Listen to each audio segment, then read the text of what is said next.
Life on the Mississippi by Mark Twain.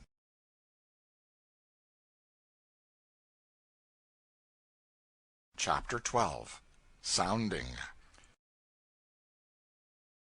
When the river is very low, and one's steamboat is drawing all the water there is in the channel, or a few inches more, as was often the case in the old times, one must be painfully circumspect in his piloting. We used to have to sound a number of particularly bad places almost every trip when the river was at a very low stage. Sounding is done in this way. The boat ties up at the shore, just above the shoal crossing. The pilot, not on watch, takes his cub or steersman and a picked crew of men, sometimes an officer also, and goes out in the yawl, provided the boat has not that rare and sumptuous luxury, a regularly devised sounding boat, and proceeds to hunt for the best water. The pilot on duty watches his movements through a spyglass, meantime, and in some instances assisting by signals of the boat's whistle, signifying "try higher up" or "try lower down," for the surface of the water, like an oil painting, is more expressive and intelligible when inspected from a little distance than very close at hand. The whistle signals are seldom necessary, however. Never, perhaps, except when the wind confuses the significant ripples upon the water's surface. When the yawl has reached the shoal place, the speed is slackened, the pilot begins to sound the depth with a pole 10 or 12 feet long, and the steersman at the tiller obeys the order to hold her up to starboard, or let her fall off the larboard. Footnote: the term larboard is never used at sea now, to signify the left hand, but was always used on the river in my time. Or steady as you go. When the measurements indicate that the yawl is approaching the shoalest part of the reef, the command is given to ease all. Then the men stop rowing, and the yawl drifts with the current. The next order is stand by with the buoy. The moment the shallowest point is reached, the pilot delivers the order let go the buoy, and over she goes. If the pilot is not satisfied, he sounds the place again. If he finds better water higher up or lower down, he removes the buoy to that place. Being finally satisfied, he gives the order, and all the men stand their oars straight up in the air in line. A blast from the boat's whistle indicates that the signal has been sent. Then the men give way on their oars and lay the yawl alongside the buoy. The steamer comes creeping carefully down, is pointed straight at the buoy, husbands her power for the coming struggle, and presently, at the critical moment, turns on all her steam and goes grinding and wallowing over the buoy and the sand, and gains the deep water beyond. Or maybe she doesn't. Maybe she strikes and swings. Then she has to while away several hours, or days, sparring herself off. Sometimes a buoy is not laid at all, but the yawl goes ahead, hunting the best water, and the steamer follows along in its wake. Often there is a deal of fun and excitement about sounding, especially if it is a glorious summer day or a blustering night. But in winter the cold and the peril take most of the fun out of it. A buoy is nothing but a board 4 or 5 feet long, with one end turned up. It is a reversed schoolhouse bench, with one of the supports left and the other removed. It is anchored on the shoalest part of the reef by a rope with a heavy stone made fast to the end of it. But for the resistance of the turned up end of the reversed bench, the current would pull the buoy under water. At night, a paper lantern with a candle in it is fastened on the top of the buoy, and this can be seen a mile or more, a little glimmering spark in the waste of blackness. Nothing delights a cub so much as an opportunity to go out sounding. There is such an air of adventure about it. Often there is danger. It is so gaudy and man-of-war-like to sit up in the stern sheets and steer a swift yawl. There is something fine about the exultant spring of the boat when an experienced old sailor crew throw their souls into the oars. It is lovely to see the white foam stream away from the bows. There is music in the rush of the water. It is deliciously exhilarating in summer to go speeding over the breezy expanses of the river when the world of wavelets is dancing in the sun. It is such grandeur, too, to the cub to get a chance to give an order. For often the pilot will simply say, "Let her go about," and leave the rest to the cub, who instantly cries in his sternest tone of command, "East starboard! Strong on the larboard! Starboard give way! With a will, men!" The cub enjoys sounding for the further reason that the eyes of the passengers are watching all the yawl's movements with absorbing interest, if the time be daylight; and if it be night he knows that those same wondering eyes are fastened upon the yawl's lantern as it glides out into the gloom and dims away in the remote distance. One trip a pretty girl of 16 spent her time in our pilot house with her uncle and aunt, every day and all day long. I fell in love with her. So did Mr. Thornburg's cub, Tom G. Tom and I had been bosom friends until this time, but now a coolness began to arise. I told the girl a good many of my river adventures and made myself out a good deal of a hero. Tom tried to make himself appear to be a hero, too, and succeeded to some extent, but then he always had a way of embroidering. However, virtue is its own reward, so I was a barely perceptible trifle ahead in the contest. About this time something happened which promised handsomely for me. The pilots decided to sound the crossing at the head of 21. This would occur about 9 or 10 o'clock at night, when the passengers would still be up. It would be Mr. Thornburg's watch, therefore my chief would have to do the sounding. We had a perfect love of a sounding boat, long, trim, graceful, and as fleet as a greyhound. Her thwarts were cushioned. She carried 12 oarsmen. One of the mates was always sent in her to transmit orders to her crew, for ours was a steamer where no end of style was put on. We tied up at the shore above 21 and got ready. It was a foul night, and the river was so wide there that a landsman's uneducated eyes could discern no opposite shore through such a gloom. The passengers were alert and interested. Everything was satisfactory. As I hurried through the engine-room, picturesquely gotten up in storm-toggery, I met Tom, and could not forbear delivering myself of a mean speech. "Ain't you glad you don't have to go out sounding?" Tom was passing on, but he quickly turned and said, "Now, just for that, you can go and get the sounding pole yourself. I was going after it, but I'd see you in Halifax now, before I'd do it." "Who wants you to get it?" "I don't. It's in the sounding boat." "It ain't either. It's been new painted, and it's been up on the ladies' cabin guards 2 days, drying." I flew back, and shortly arrived among the crowd of watching and wondering ladies just in time to hear the command, "Give way, men!" I looked over, and there was the gallant sounding boat booming away, the unprincipled Tom presiding at the tiller, and my chief sitting by him with a sounding pole, which I had been sent on a fool's errand to fetch. Then that young girl said to me, "Oh, how awful to have to go out in that little boat on such a night. Do you think there is any danger?" I would rather have been stabbed. I went off full of venom to help in the pilot house. By and by the boat's lantern disappeared, and after an interval a wee spark glimmered upon the face of the water a mile away. Mr. Thornburg blew the whistle in acknowledgment, backed the steamer out, and made for it. We flew along for a while, then slackened steam and went cautiously gliding toward the spark. Presently Mr. Thornburg exclaimed, "Hello, the buoy's lantern's out!" He stopped the engines. A moment or two later he said, "Why, there it is again!" So he came ahead on the engines once more and rang for the leads. Gradually the water shoaled up, and then began to deepen again. Mr. Thornburg muttered, "Well, I don't understand this. I believe that buoy has drifted off the reef. Seems to be a little too far to the left. No matter, it is safest to run over it anyhow." So in that solid world of darkness we went creeping down on the light. Just as our bows were in the act of plowing over it, Mr. Thornburg seized the bell ropes, rang a startling peal, and exclaimed, "My soul, it's the sounding boat!" A sudden chorus of wild alarms burst out far below, a pause, and then the sound of grinding and crashing followed. Mr. Thornburg exclaimed, "There! The paddle wheel has ground the sounding boat to lucifer matches. Run, see who is killed." I was on the main deck in the twinkling of an eye. My chief and the third mate and nearly all the men were safe. They had discovered their danger when it was too late to pull out of the way. Then, when the great guards overshadowed them a moment later, they were prepared and knew what to do. At my chief's order, they sprang at the right instant, seized the guard, and were hauled aboard.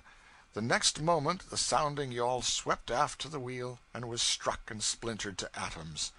2 of the men and the cub Tom were missing, a fact which spread like wildfire over the boat. The passengers came flocking to the forward gangway, ladies and all, anxious-eyed, white-faced, and talked in awed voices of the dreadful thing. And often again I heard them say, "Poor fellows! Poor boy! Poor boy!" By this time the boat's yawl was manned and away, to search for the missing. Now a faint call was heard, off to the left. The yawl had disappeared in the other direction. Half the people rushed to one side to encourage the swimmer with their shouts. The other half rushed the other way to shriek to the yawl to turn about. By the callings, the swimmer was approaching, but some said the sound showed failing strength. The crowd massed themselves against the boiler deck railings, leaning over and staring into the gloom, and every faint and fainter cry wrung from them such words as, "Ah, poor fellow! Poor fellow! Is there no way to save him?" But still the cries held out, and drew nearer, and presently the voice said pluckily, "I can make it! Stand by with a rope!" What a rousing cheer they gave him! The chief mate took his hand in the glare of a torch basket, a coil of rope in his hand, and his men grouped about him. The next moment the swimmer's face appeared in the circle of light, and in another one the owner of it was hauled aboard, limp and drenched, while cheer on cheer went up. It was that devil Tom. The yawl crew searched everywhere, but found no sign of the 2 men. They probably failed to catch the guard, tumbled back, and were struck by the wheel and killed. Tom had never jumped for the guard at all, but had plunged headfirst into the river and dived under the wheel. It was nothing. I could have done it easy enough, and I said so. But everybody went on just the same, making a wonderful to-do over that ass, as if he had done something great. That girl couldn't seem to have enough of that pitiful hero the rest of the trip. But little I cared. I loathed her anyway. The way we came to mistake the sounding boat's lantern for the buoy's light was this. My chief said that after laying the buoy, he fell away and watched it till it seemed to be secure. Then he took up a position 100 yards below it, and a little to one side of the steamer's course, headed the sounding boat upstream, and waited. Having to wait some time, he and the officer got to talking. He looked up when he judged that the steamer was about on the reef, saw that the buoy was gone, and supposed that the steamer had already run over it. He went on with his talk. He noticed that the steamer was getting very close on him, but that was the correct thing. It was her business to shave him closely, for convenience in taking him aboard. He was expecting her to sheer off until the last moment. Then it flashed upon him that she was trying to run him down, mistaking his lantern for the buoy light. So he sang out, "Stand by to spring for the guard, men!" And the next instant the jump was made. Chapter 13. A Pilot's Needs. But I am wandering from what I was intending to do, that is, make plainer than perhaps appears in the previous chapters some of the peculiar requirements of the science of piloting. First of all, there is one faculty which a pilot must incessantly cultivate until he has brought it to absolute perfection. Nothing short of perfection will do. That faculty is memory. He cannot stop with merely thinking a thing is so and so. He must know it. For this is eminently one of the exact sciences. With what scorn a pilot was looked upon in the old times if he ever ventured to deal in that feeble phrase, "I think," instead of the vigorous one, "I know."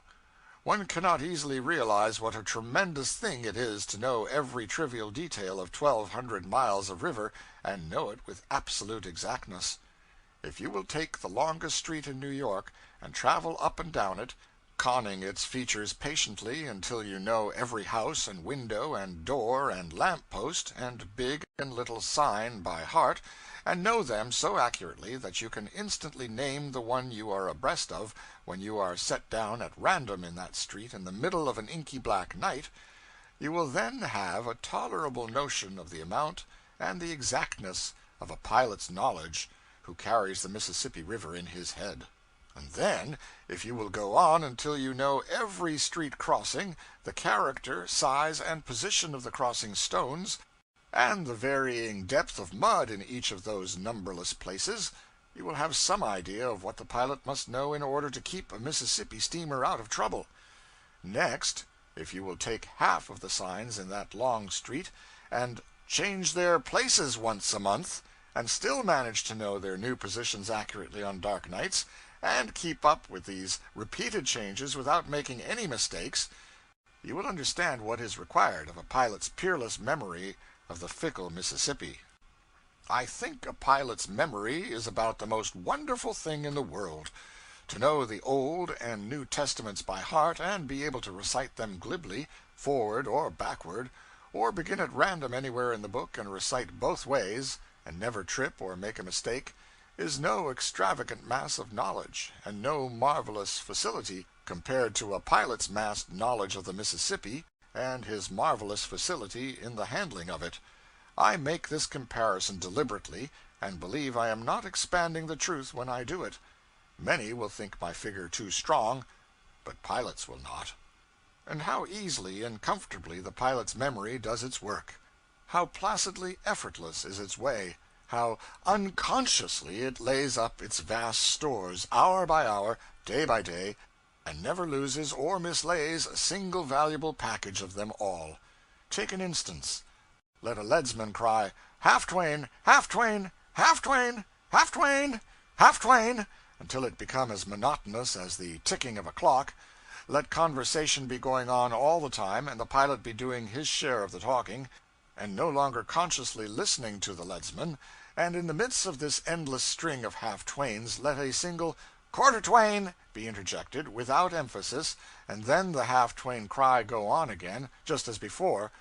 2 or 3 weeks later that pilot can describe with precision the boat's position in the river when that quarter twain was uttered, and give you such a lot of head marks, stern marks, and side marks to guide you, that you ought to be able to take the boat there and put her in that same spot again yourself.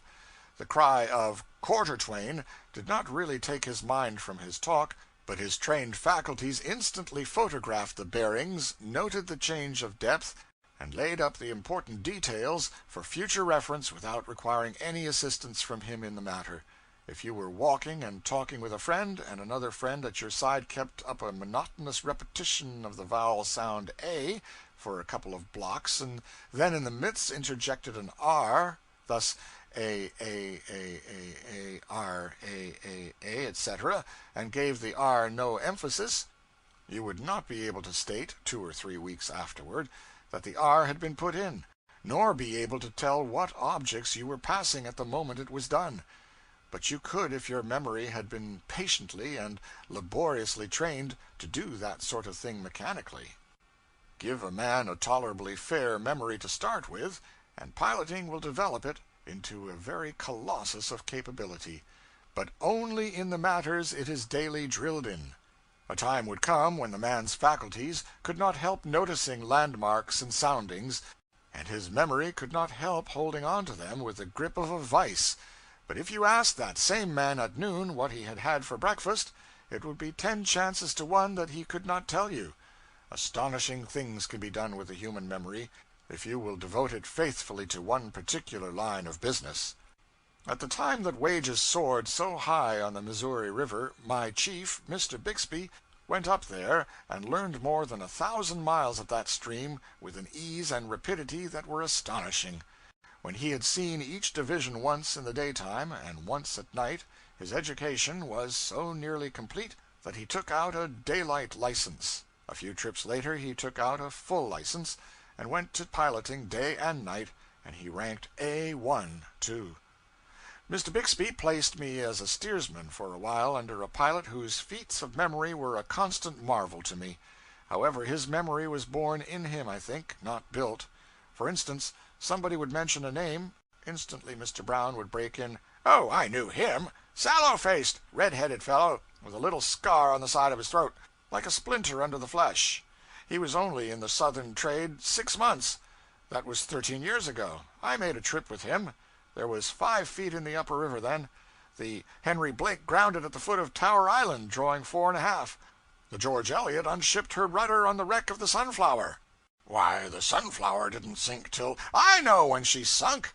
It was 3 years before that, on the 2nd of December. Asa Hardy was captain of her, and his brother John was first clerk, and it was his first trip in her, too. Tom Jones told me these things a week after in New Orleans. He was first mate of the Sunflower. Captain Hardy stuck a nail in his foot the 6th of July of the next year and died of the lockjaw on the 15th. His brother died 2 years after, 3rd of March. Erysipelas. I never saw either of the Hardys. They were Allegheny River men, but people who knew them told me all these things. And they said Captain Hardy wore yarn socks winter and summer, just the same, and his first wife's name was Jane Shook. She was from New England, and his second one died in a lunatic asylum. It was in the blood. She was from Lexington, Kentucky. Name was Horton before she was married. And so on by the hour the man's tongue would go. He could not forget anything. It was simply impossible.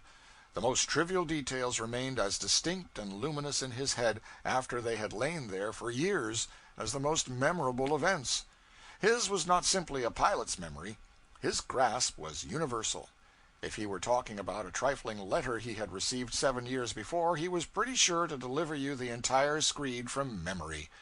And then, without observing that he was departing from the true line of his talk, he was more than likely to hurl in a long-drawn parenthetical biography of the writer of that letter, and you were lucky indeed if you did not take up that writer's relatives, one by one, and give you their biographies too. Such a memory as that is a great misfortune. To it, all occurrences are of the same size. Its possessor cannot distinguish an interesting circumstance from an uninteresting one. As a talker, he is bound to clog his narrative with tiresome details and make himself an insufferable bore. Moreover, he cannot stick to his subject. He picks up every little grain of memory he discerns in his way, and so is led aside. Mr. Brown would start out with the honest intention of telling you a vastly funny anecdote about a dog. He would be so full of laugh that he could hardly begin.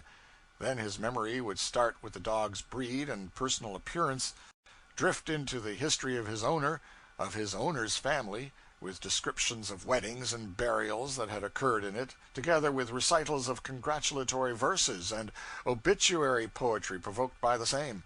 Then this memory would recollect that one of these events occurred during the celebrated hard winter of such and such year, and a minute description of that winter would follow, along with the names of people who were frozen to death, and statistics showing the high figures which pork and hay went up to. Pork and hay would suggest corn and fodder. Corn and fodder would suggest cows and horses. And cows and horses would suggest the circus and certain celebrated bareback riders. The transition from the circus to the menagerie was easy and natural.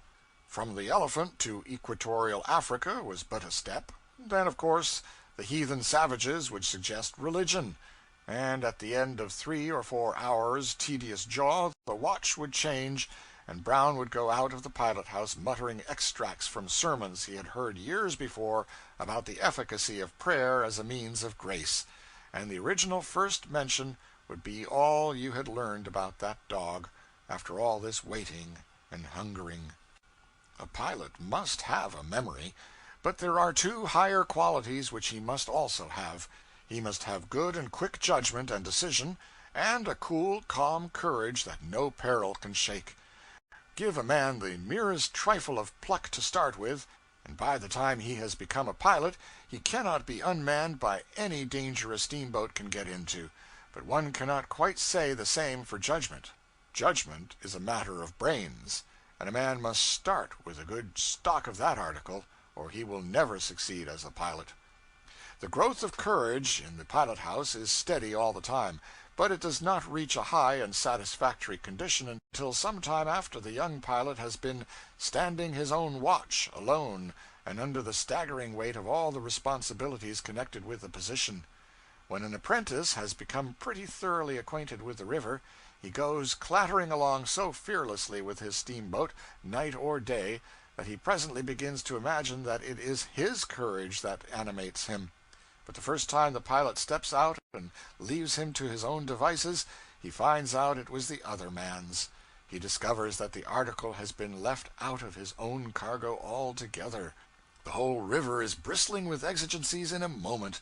He is not prepared for them. He does not know how to meet them.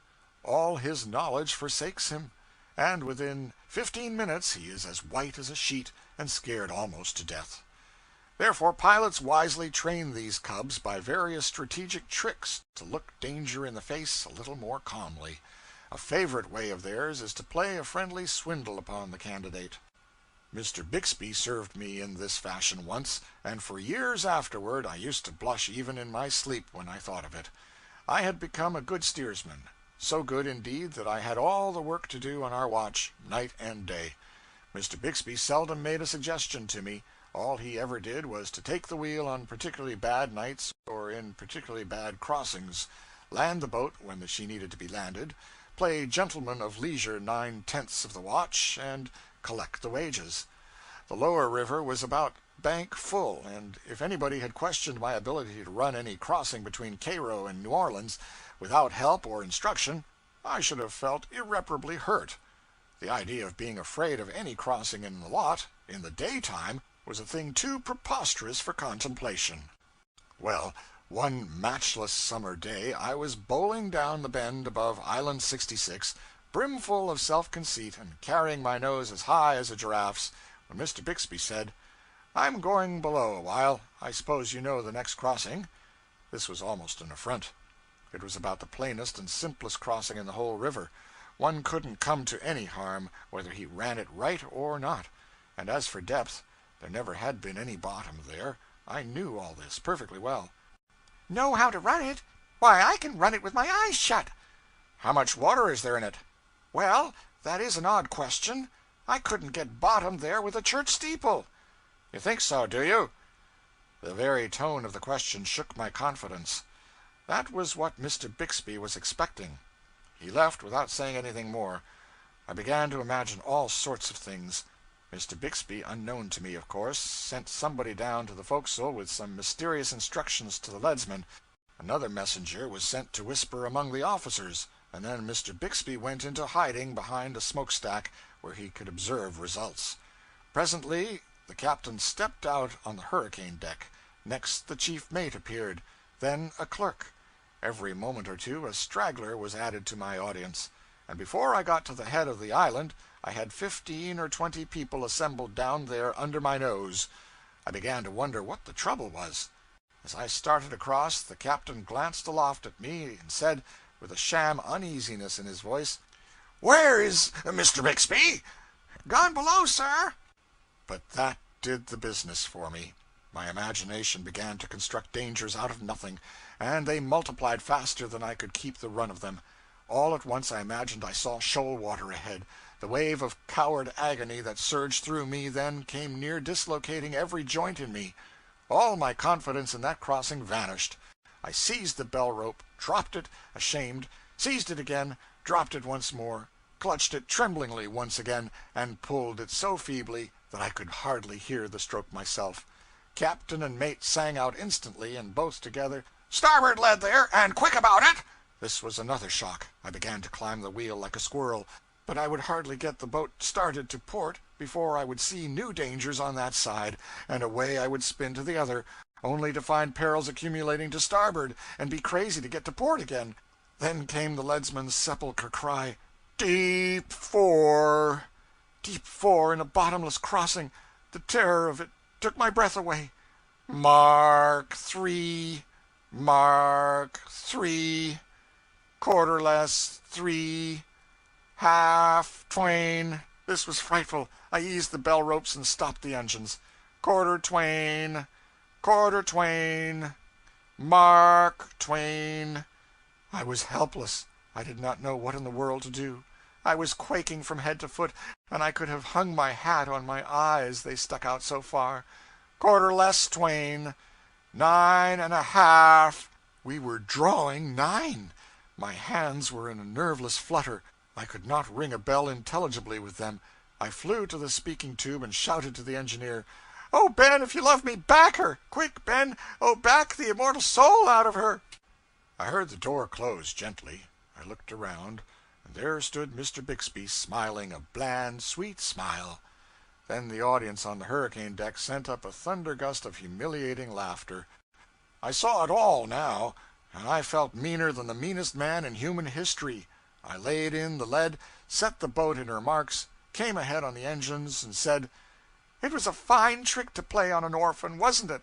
I suppose I'll never hear the last of how I was ass enough to heave the lead at the head of 66. Well, no, you won't, maybe. In fact, I hope you won't. For I want you to learn something by that experience. Didn't you know there was no bottom in that crossing? Yes, sir, I did. Very well, then. You shouldn't have allowed me or anybody else to shake your confidence in that knowledge. Try to remember that. And another thing, when you get into a dangerous place, don't turn coward. That isn't going to help matters any. It was a good enough lesson, but pretty hardly learned. Yet about the hardest part of it was that for months I so often had to hear a phrase which I had conceived a particular distaste for. It was, "Oh, Ben, if you love me, back her."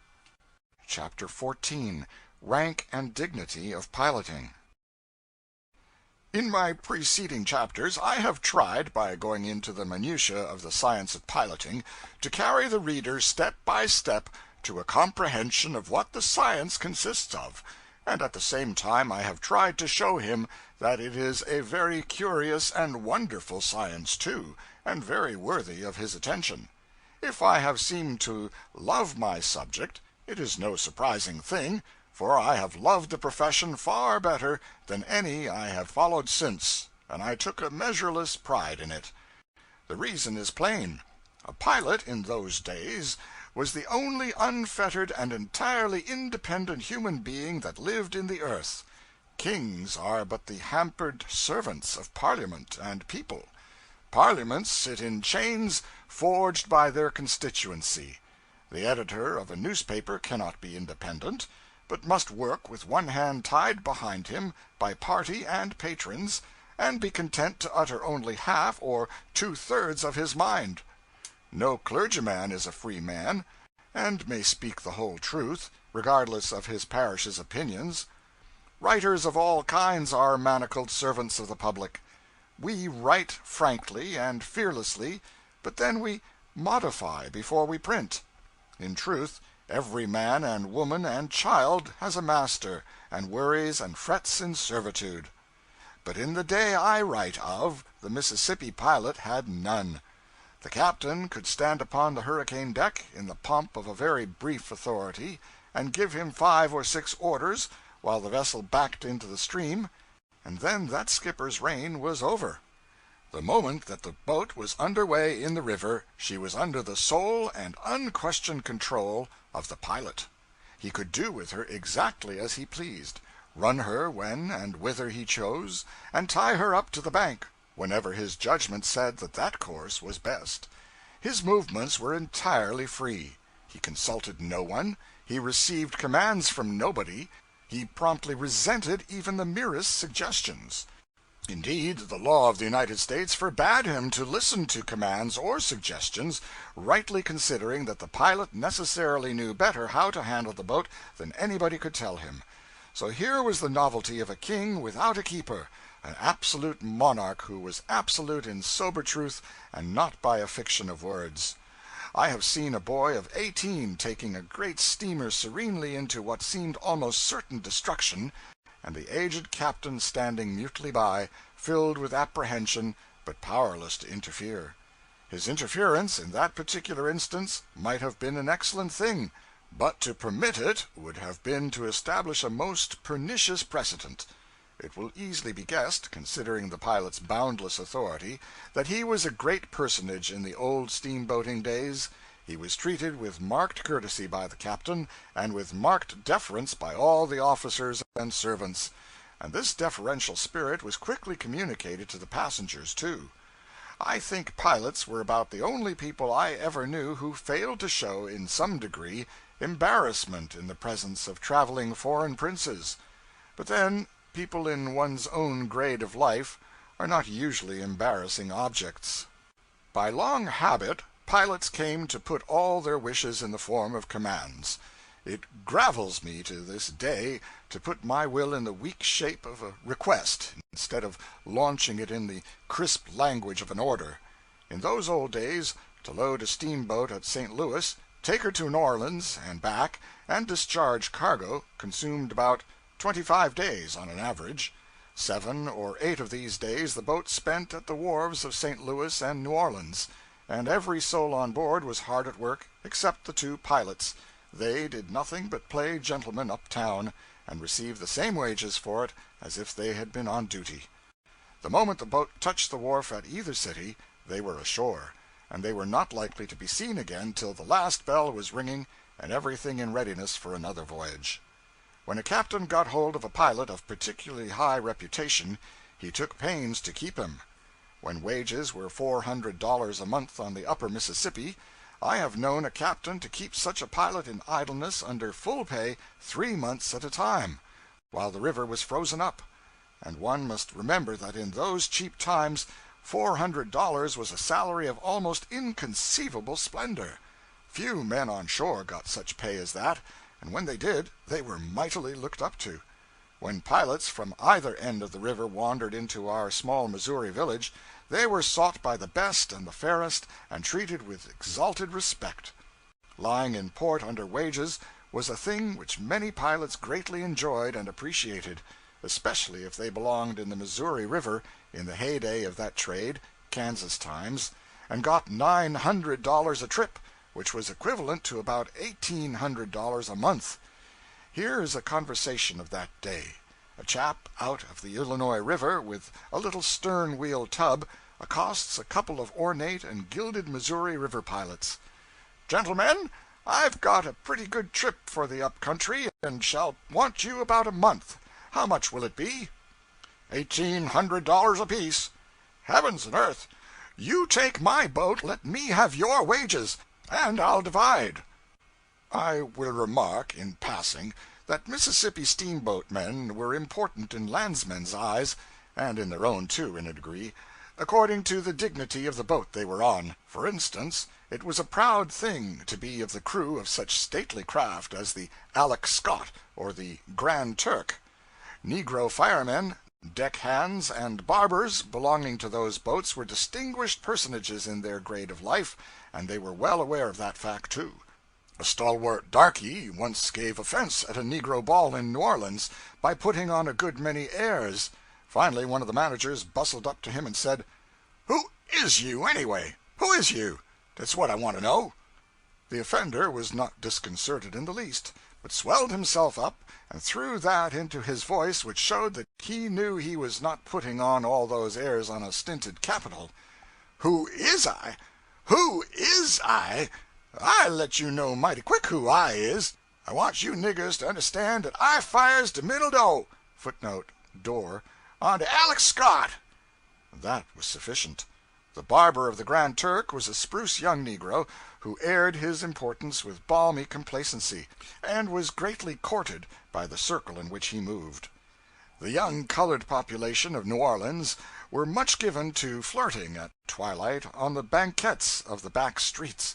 Somebody saw and heard something like the following one evening in one of those localities. A middle-aged negro woman projected her head through a broken pane and shouted, very willing that the neighbors should hear and envy, "You, Mary Ann, come in de house dis minute. Standing out there fooling along with that low trash, and here's the barber offering the Grand Turk wants to converse with you." My reference, a moment ago, to the fact that a pilot's peculiar official position placed him out of reach of criticism or command, brings Stephen W. naturally to my mind. He was a gifted pilot, a good fellow, a tireless talker, and had both wit and humor in him. He had a most irreverent independence, too, and was deliciously easy-going and comfortable in the presence of age, official dignity, and even the most august wealth. He always had work, he never saved a penny, he was a most persuasive borrower, he was in debt to every pilot on the river, and to the majority of the captains. He could throw a sort of splendor around a bit of harum-scarum, devil-may-care piloting that made it almost fascinating. But not to everybody. He made a trip with good old Captain Y. once, and was relieved from duty when the boat got to New Orleans. Somebody expressed surprise at the discharge. Captain Y. shuddered at the mere mention of Stephen. Then his poor, thin old voice piped out something like this: "Why, bless me, I wouldn't have such a wild creature on my boat for the world, not for the whole world. He swears, he sings, he whistles, he yells. I never saw such an Injun to yell. All times of the night. It never made any difference to him. He would just yell that way, not for anything in particular, but merely on account of a kind of devilish comfort he got out of it. I never could get into a sound sleep, but he would fetch me out of bed, all in a cold sweat, with one of those dreadful war whoops. A queer being, very queer being. No respect for anything or anybody. Sometimes he called me Johnny, and he kept a fiddle and a cat. He played execrably. This seemed to distress the cat, and so the cat would howl. Nobody could sleep where that man and his family was. And reckless. There never was anything like it. Now, you may believe it or not, but as sure as I am sitting here, he brought my boat tilting down through those awful snaps you caught, under a rattling head of steam, and the wind a-blowing like the very nation at that. My officers will tell you so. They saw it. And, sir, while he was a-tearing right down through those snags, and I a-shaking in my shoes and praying, I wish I may never speak again if he didn't pucker up his mouth and go to whistling. Yes, sir, whistling, 'Buffalo gals, can't you come out tonight? Can't you come out tonight? Can't you come out tonight?' And doing it as calmly as if we were attending a funeral and weren't related to the corpse. And when I remonstrated with him about it, why, he smiled down on me as if I was his child, and told me to run in the house and try to be good, and not be meddling with my superiors. Once a pretty mean captain caught Stephen in New Orleans out of work and as usual out of money. He laid steady siege to Stephen, who was in the very close place, and finally persuaded him to hire with him at $125 a month, just half wages, the captain agreeing not to divulge the secret, and so bring down the contempt of all the guild upon the poor fellow. But the boat was not more than a day out of New Orleans before Stephen discovered that the captain was boasting of his exploit, and that all the officers had been told. Stephen winced, but said nothing. About the middle of the afternoon the captain stepped out on the hurricane deck, cast his eye around, and looked a good deal surprised. He glanced inquiringly aloft at Stephen, but Stephen was whistling placidly and attending to business.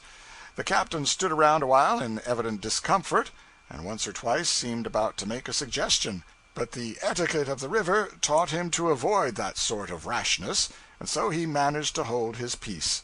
He chafed and puzzled a few minutes longer, then retired to his apartments. But soon he was out again, and apparently more perplexed than ever. Presently he ventured to remark, with deference, "Pretty good stage of the river now, ain't it, sir?" "Well, I should say so. Bankful is a pretty liberal stage." "Seems to be a good deal of current here." "Good deal don't describe it. It's worse than a mill race."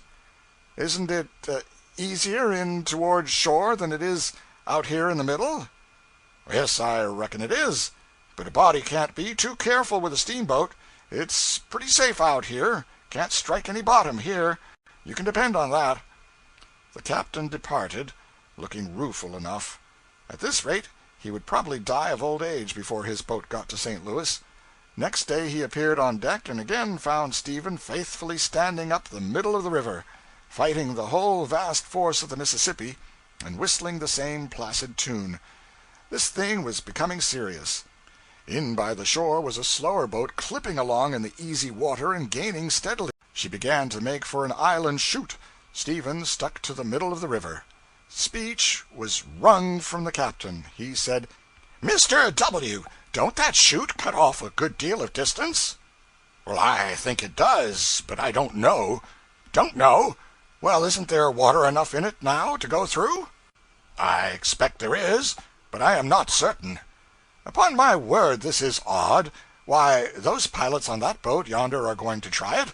Do you mean to say that you don't know as much as they do?" "They? Why, they are $250 pilots. But don't you be uneasy. I know as much as any man can afford to know for $125. The captain surrendered. 5 minutes later, Stephen was bowling through the chute and showing the rival boat a $250 pair of heels. Chapter 15 The Pilot's Monopoly. One day on board the Alex Scott, my chief, Mr. Bixby, was crawling carefully through a close place at Cat Island, both leads going, and everybody holding his breath. The captain, a nervous, apprehensive man, kept still as long as he could, but finally broke down and shouted from the hurricane deck, "For gracious sake, give her steam, Mr. Bixby, give her steam! She'll never raise the reef on this headway." For all the effect that was produced upon Mr. Bixby, one would have supposed that no remark had been made. But 5 minutes later, when the danger was past and the leads laid in, he burst instantly into a consuming fury and gave the captain the most admirable cursing I ever listened to. No bloodshed ensued, but that was because the captain's cause was weak, for ordinarily he was not a man to take correction quietly. Having now set forth in detail the nature of the science of piloting, and likewise described the rank which the pilot held among the fraternity of steamboatmen, this seems a fitting place to say a few words about an organization which the pilots once formed for the protection of their guild. It was curious and noteworthy in this that it was perhaps the compactest, the completest, and the strongest commercial organization ever formed among men. For a long time wages had been $250 a month, but curiously enough, as steamboats multiplied and business increased, the wages began to fall little by little. It was easy to discover the reason of this. Too many pilots were being made. It was nice to have a cub, a steersman, to do all the hard work for a couple of years, gratis, while his master sat on a high bench and smoked. All pilots and captains had sons or nephews who wanted to be pilots. By and by it came to pass that nearly every pilot on the river had a steersman. When a steersman had made an amount of progress that was satisfactory to any two pilots in the trade, they could get a pilot's license for him by signing an application directed to the United States Inspector. Nothing further was needed. Usually no questions were asked, no proofs of capacity required. Very well, this growing swarm of new pilots presently began to undermine the wages in order to get berths. Too late, apparently, the knights of the tiller perceived their mistake. Plainly, something had to be done, and quickly. But what was to be the needful thing? A close organization. Nothing else would answer. To compass this seemed an impossibility. So it was talked, and then dropped. It was too likely to ruin whoever ventured to move in the matter. But at last about a dozen of the boldest, and some of them the best, pilots on the river launched themselves into the enterprise and took all the chances. They got a special charter from the legislature, with large powers, under the name of the Pilots' Benevolent Association, elected their officers, completed their organization, contributed capital, put association wages up to $250 at once, and then retired to their homes, for they were promptly discharged from employment. But there were 2 or 3 unnoticed trifles in their bylaws which had the seeds of propagation in them. For instance, all idle members of the association in good standing were entitled to a pension of $25 per month. This began to bring in one straggler after another from the ranks of the new-fledged pilots, in the dull summer season. Better have $25 than starve. The initiation fee was only $12, and no dues required from the unemployed. Also, the widows of deceased members in good standing could draw $25 per month, and a certain sum for each of their children. Also, the said deceased would be buried at the association's expense. These things resurrected all the superannuated and forgotten pilots in the Mississippi Valley. They came from farms, they came from interior villages, they came from everywhere. They came on crutches, on drays, in ambulances, anyway, so they got there. They paid in their $12, and straightway began to draw out $25 a month and calculate their burial bills. By and by, all the useless, helpless pilots and a dozen first-class ones were in the association, and 9/10 of the best pilots out of it, and laughing at it. It was the laughing stock of the whole river. Everybody joked about the bylaw requiring members to pay 10% of their wages every month into the treasury for the support of the association, whereas all the members were outcast and tabooed, and no one would employ them. Everybody was derisively grateful to the association for taking all the worthless pilots out of the way and leaving the whole field to the excellent and the deserving. And everybody was not only jocularly grateful for that, but for a result which naturally followed, namely, the gradual advance of wages as the busy season approached. Wages had gone up from the low figure of $100 a month to $125, and in some cases to $150, and it was great fun to enlarge upon the fact that this charming thing had been accomplished by a body of men not one of whom received a particle of benefit from it. Some of the jokers used to call at the association rooms and have a good time chaffing the members and offering them the charity of taking them as steersmen for a trip, so that they could see what the forgotten river looked like. However, the association was content, or at least it gave no sign to the contrary. Now and then it captured a pilot who was out of luck and added him to its list. And these later additions were very valuable, for they were good pilots. The incompetent ones had all been absorbed before.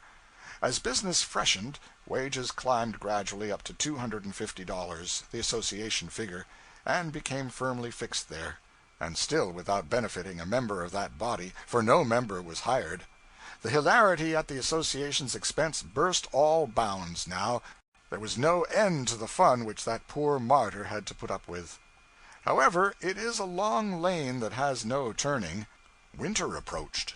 Business doubled and trebled, and an avalanche of Missouri, Illinois, and upper Mississippi river boats came pouring down to take a chance in the New Orleans trade.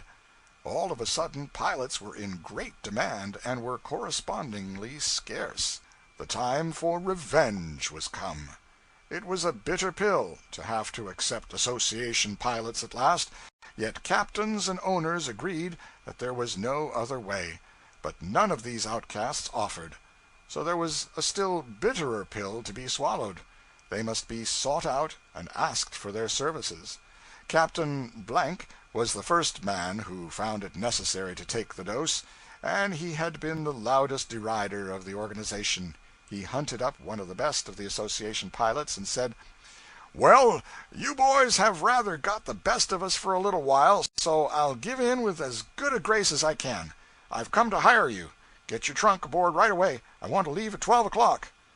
"I don't know about that. Who is your other pilot?" "I've got I.S. "Why?" "I can't go with him. He don't belong to the association." "What?" "It's so.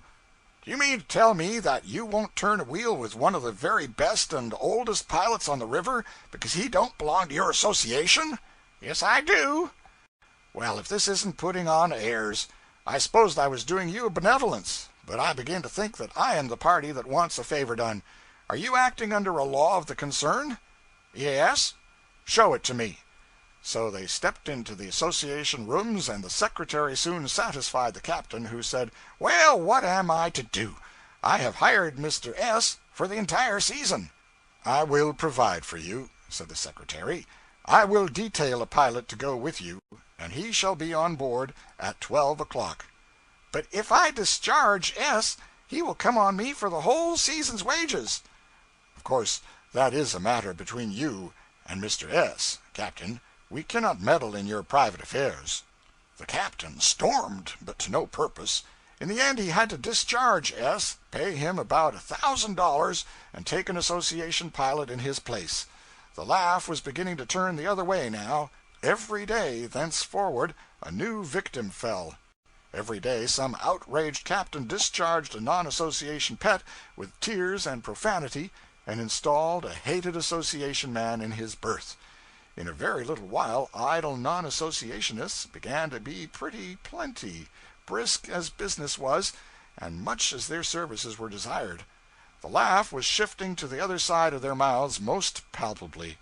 These victims, together with the captains and owners, presently ceased to laugh altogether, and began to rage about the revenge they would take when the passing business spurt was over.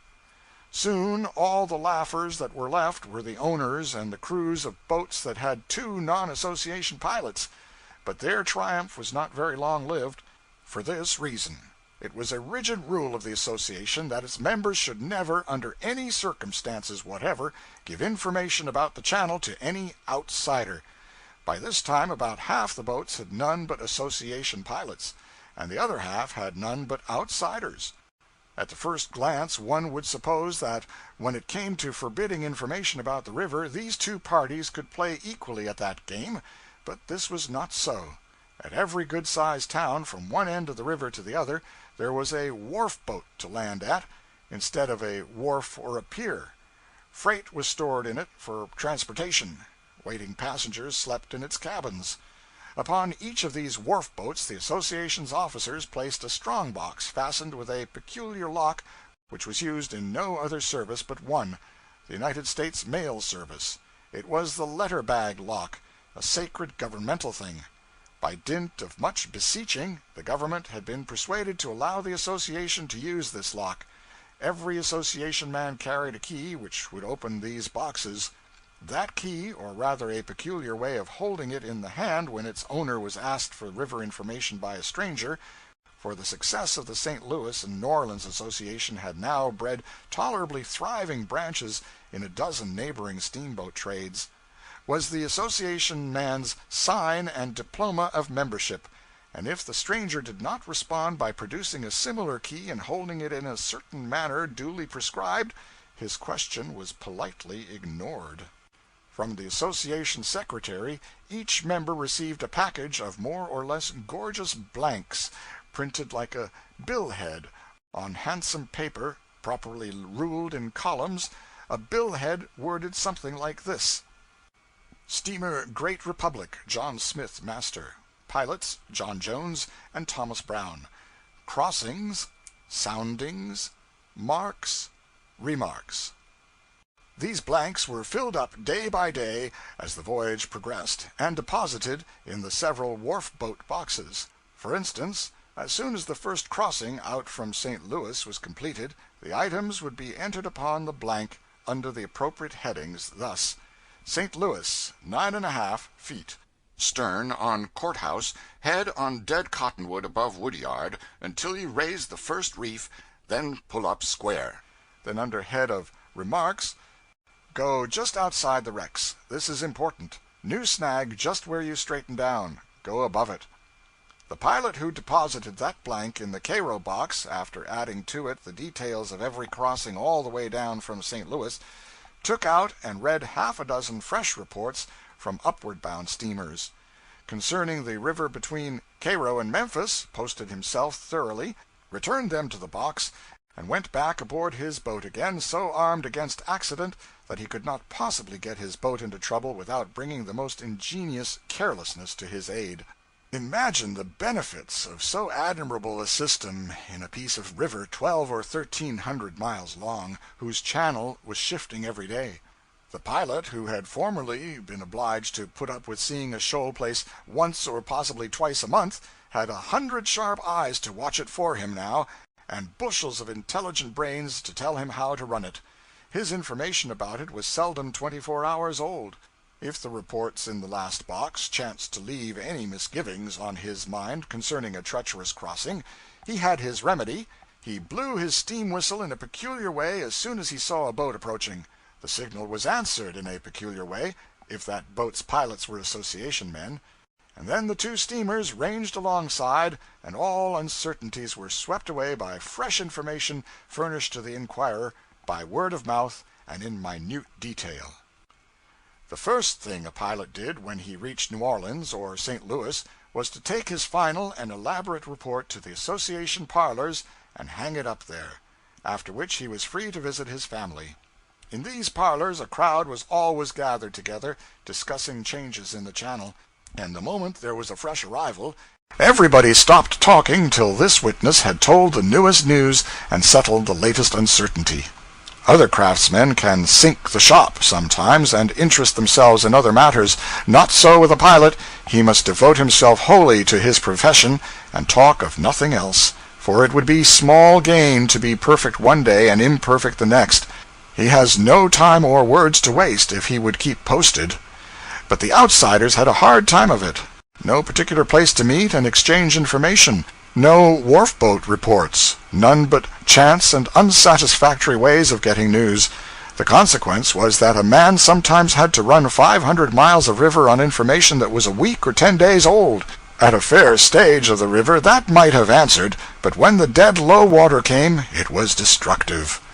Now came another perfectly logical result. The outsiders began to ground steamboats, sink them, and get into all sorts of trouble, whereas accidents seemed to keep entirely away from the association men. Wherefore even the owners and captains of boats furnished exclusively with outsiders, and previously considered to be wholly independent of the association and free to comfort themselves with brag and laughter, began to feel pretty uncomfortable. Still, they made a show of keeping up the brag, until one black day when every captain of the lot was formally ordered to immediately discharge his outsiders and take association pilots in their stead. And who was it that had the dashing presumption to do that? Alas, it came from a power behind the throne that was greater than the throne itself. It was the underwriters. It was no time to swap knives. Every outsider had to take his trunk ashore at once. Of course, it was supposed that there was collusion between the association and the underwriters, but this was not so. The latter had come to comprehend the excellence of the report system of the association and the safety it secured, and so they had made their decision among themselves and upon plain business principles. There was weeping and wailing and gnashing of teeth in the camp of the outsiders now, but no matter, there was just but one course for them to pursue, and they pursued it. They came forward in couples and groups, and proffered their $12 and asked for membership. They were surprised to learn that several new bylaws had been long ago added. For instance, the initiation fee had been raised to $50. That sum must be tendered, and also 10% of the wages which the applicant had received each and every month since the founding of the association. In many cases this amounted to $300 or $400. Still, the association would not entertain the application until the money was present. Even then, a single adverse vote killed the application. Every member had to vote yes or no in person and before witnesses, so it took weeks to decide a candidacy, because many pilots were so long absent on voyages. However, the repentant sinners scraped their savings together, and one, by our tedious voting process, they were added to the fold. A time came at last when only about 10 remained outside. They said they would starve before they would apply. They remained idle a long time, because of course nobody could venture to employ them. By and by the association published the fact that upon a certain date the wages would be raised to $500 per month.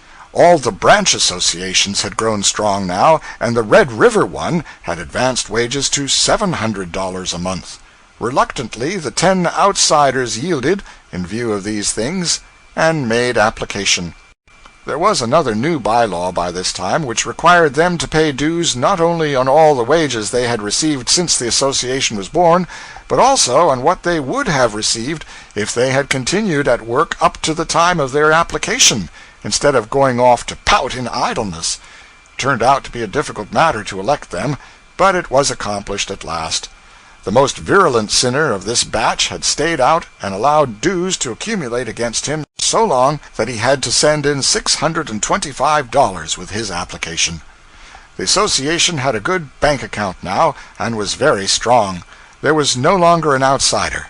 A bylaw was added forbidding the reception of any more cubs or apprentices for 5 years, after which time a limited number would be taken, not by individuals, but by the association, upon these terms: the applicant must not be less than 18 years old, and of respectable family and good character. He must pass an examination as to education, pay $1,000 in advance for the privilege of becoming an apprentice, and must remain under the commands of the association until a great part of the membership, more than half, I think, should be willing to sign his application for a pilot's license. All previously articled apprentices were now taken away from their masters and adopted by the association. The president and secretary detailed them for service on one boat or another as they chose, and changed them from boat to boat according to certain rules. If a pilot could show that he was in infirm health and needed assistance, one of the cubs would be ordered to go with him. The widow and orphan list grew, but so did the association's financial resources. The association attended its own funerals in state and paid for them. When occasion demanded, it sent members down the river upon searches for the bodies of brethren lost by steamboat accidents. A search of this kind sometimes cost $1,000. The association procured a charter and went into the insurance business also. It not only insured the lives of its members, but took risks on steamboats. The organization seemed indestructible. It was the tightest monopoly in the world.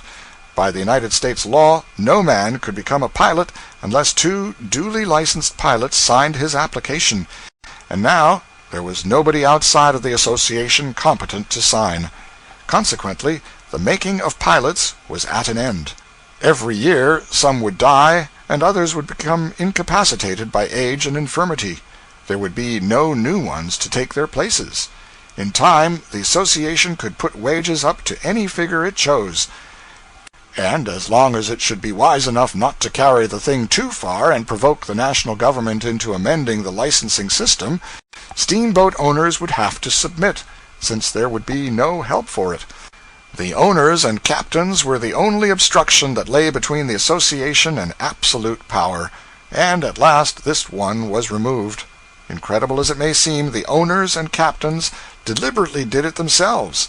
When the Pilots' Association announced months beforehand that on the first day of September 1861 wages would be advanced to $500 per month, the owners and captains instantly put freights up a few cents, and explained to the farmers along the river the necessity of it by calling their attention to the burdensome rate of wages about to be established.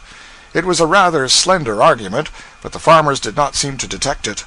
It looked reasonable to them that to add 5 cents freight on a bushel of corn was justifiable under the circumstances, overlooking the fact that this advance on a cargo of 40,000 sacks was a good deal more than necessary to cover the new wages. So, straightway the captains and owners got up an association of their own, and proposed to put captains' wages up to $500 too, and move for another advance in freights. It was a novel idea, but of course an effect which had been produced once could be produced again. The new association decreed, for this was before all the outsiders had been taken into the Pilots' Association, that if any captain employed a non-association pilot, he should be forced to discharge him and also pay a fine of $500. Several of these heavy fines were paid before the captains' organization grew strong enough to exercise full authority over its membership, but that all ceased presently. The captains tried to get the pilots to decree that no member of their corporation should serve under a non-association captain, but this proposition was declined. The pilots saw that they would be backed up by the captains and the underwriters anyhow, and so they wisely refrained from entering into entangling alliances. As I have remarked, the Pilots' Association was now the compactest monopoly in the world, perhaps, and seemed simply indestructible. And yet the days of its glory were numbered. First, the new railroad stretching up through Mississippi, Tennessee, and Kentucky to northern railway centers began to divert the passenger travel from the steamers. Next, the war came, and almost entirely annihilated the steamboating industry during several years, leaving most of the pilots idle, and the cost of living advancing all the time. Then the treasurer of the St. Louis Association put his hand into the till and walked off with every dollar of the ample fund. And finally, the railroads intruding everywhere, there was little for steamers to do, when the war was over, but carry freights. So straightway some genius from the Atlantic coast introduced the plan of towing a dozen steamer cargoes down to New Orleans at the tail of a vulgar little tugboat, and behold, in the twinkling of an eye, as it were, the association and the noble science of piloting were things of the dead and pathetic past. Chapter 16. Racing Days. It was always the custom for the boats to leave New Orleans between 4 and 5 o'clock in the afternoon. From 3 o'clock onward they would be burning rosin and pitch pine, the sign of preparation, and so one had the picturesque spectacle of a rank some 2 or 3 miles long of tall, ascending columns of coal-black smoke. A colonnade which supported a sable roof of the same smoke blended together and spreading abroad over the city. Every outboard-bound boat had its flag flying at the jackstaff, and sometimes a duplicate on the verge staff astern. 2 or 3 miles of mates were commanding and swearing with more than usual emphasis. Countless processions of freight barrels and boxes were spinning athwart the levee and flying aboard the stage planks. Belated passengers were dodging and skipping among these frantic things, hoping to reach the forecastle companionway alive, but having their doubts about it. Women with reticules and bandboxes were trying to keep up with husbands freighted with carpet sacks and crying babies, and making a failure of it by losing their heads in the whirl and roar and general distraction.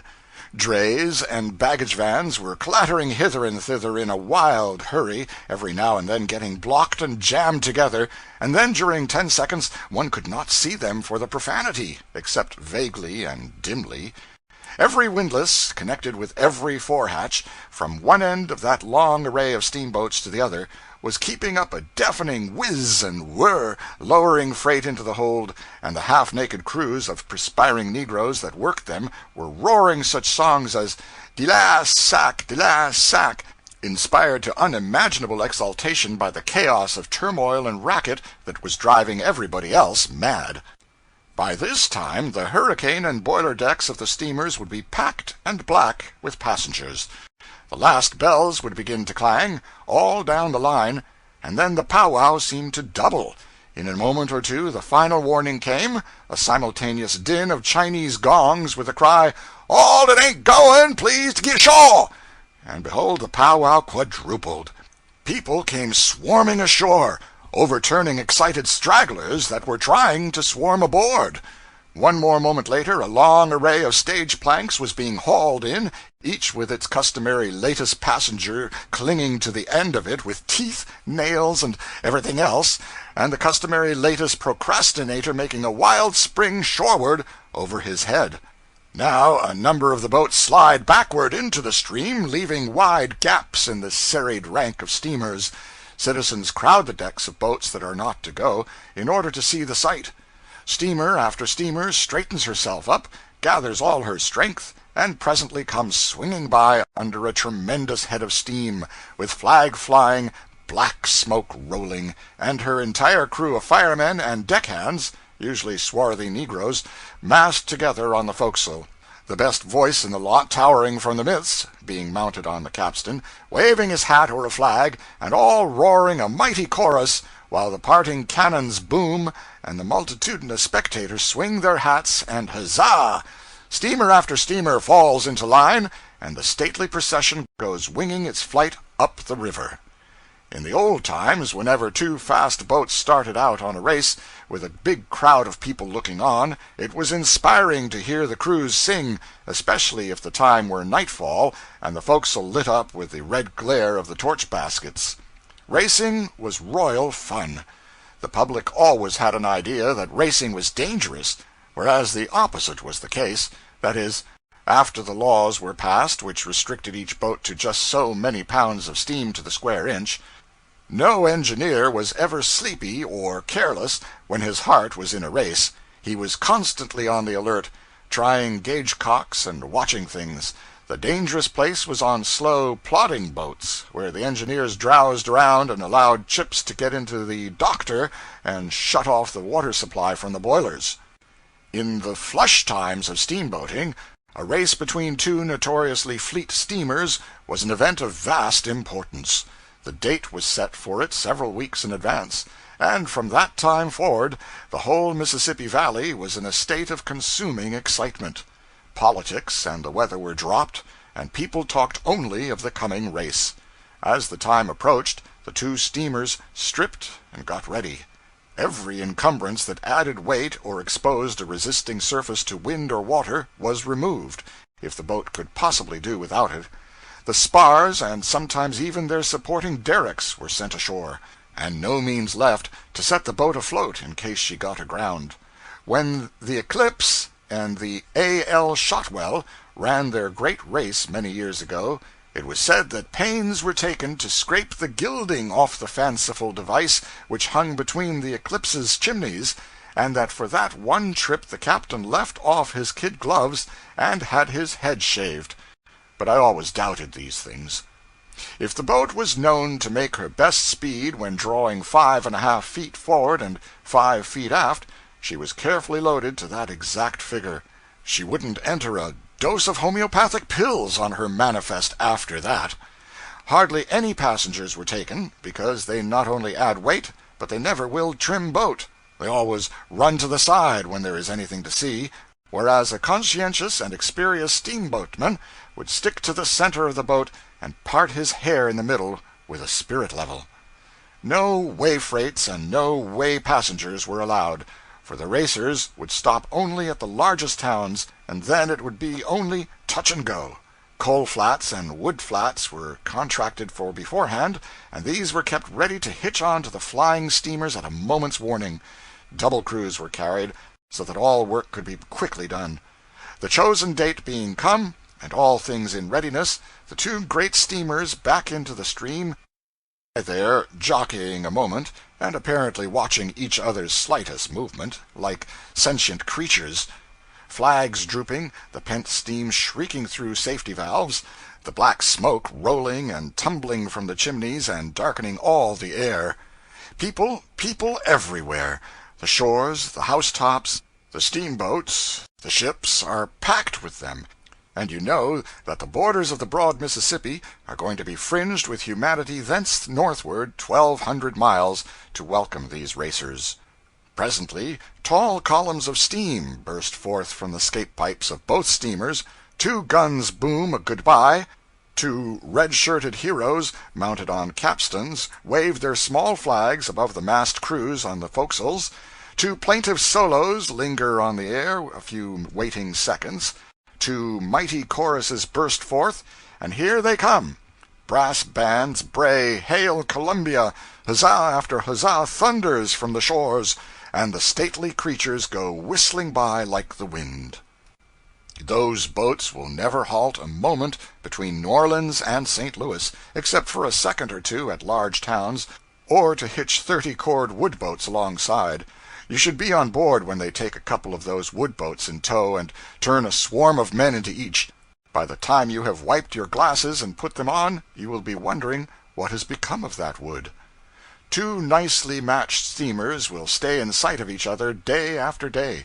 They might even stay side by side, but for the fact that pilots are not all alike, and the smartest pilots will win the race.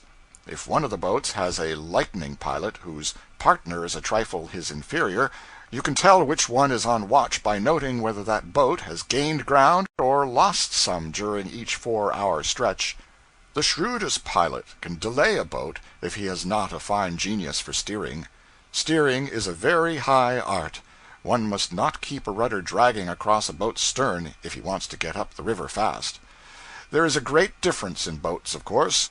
For a long time I was on a boat that was so slow we used to forget what year it was we left port in. But of course this was at rare intervals. Ferry boats used to lose valuable trips because their passengers grew old and died waiting for us to get by. This was at still rarer intervals. I had the documents for these occurrences, but through carelessness they have been mislaid. This boat, the John J. Roe, was so slow that when she finally sunk in Madrid Bend, it was 5 years before the owners heard of it. That was always a confusing fact to me, but it is according to the record anyway. She was dismally slow. Still, we often had pretty exciting times racing with islands and rafts and such things.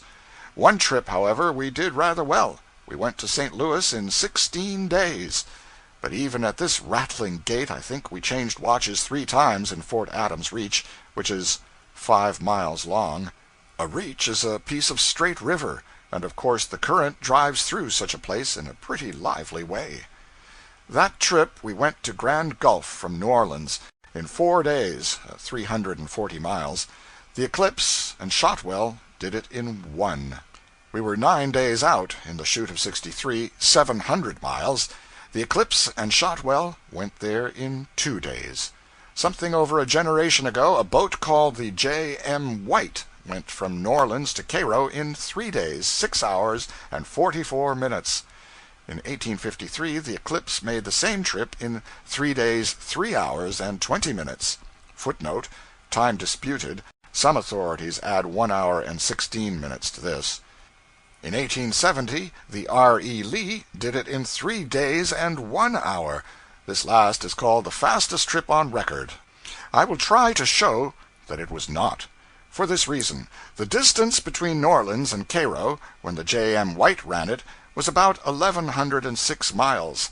Consequently, her average speed was a trifle over 14 miles per hour. In the Eclipse's day, the distance between the two ports had become reduced to 1,080 miles. Consequently, her average speed was a shade under 14 3/8 miles per hour.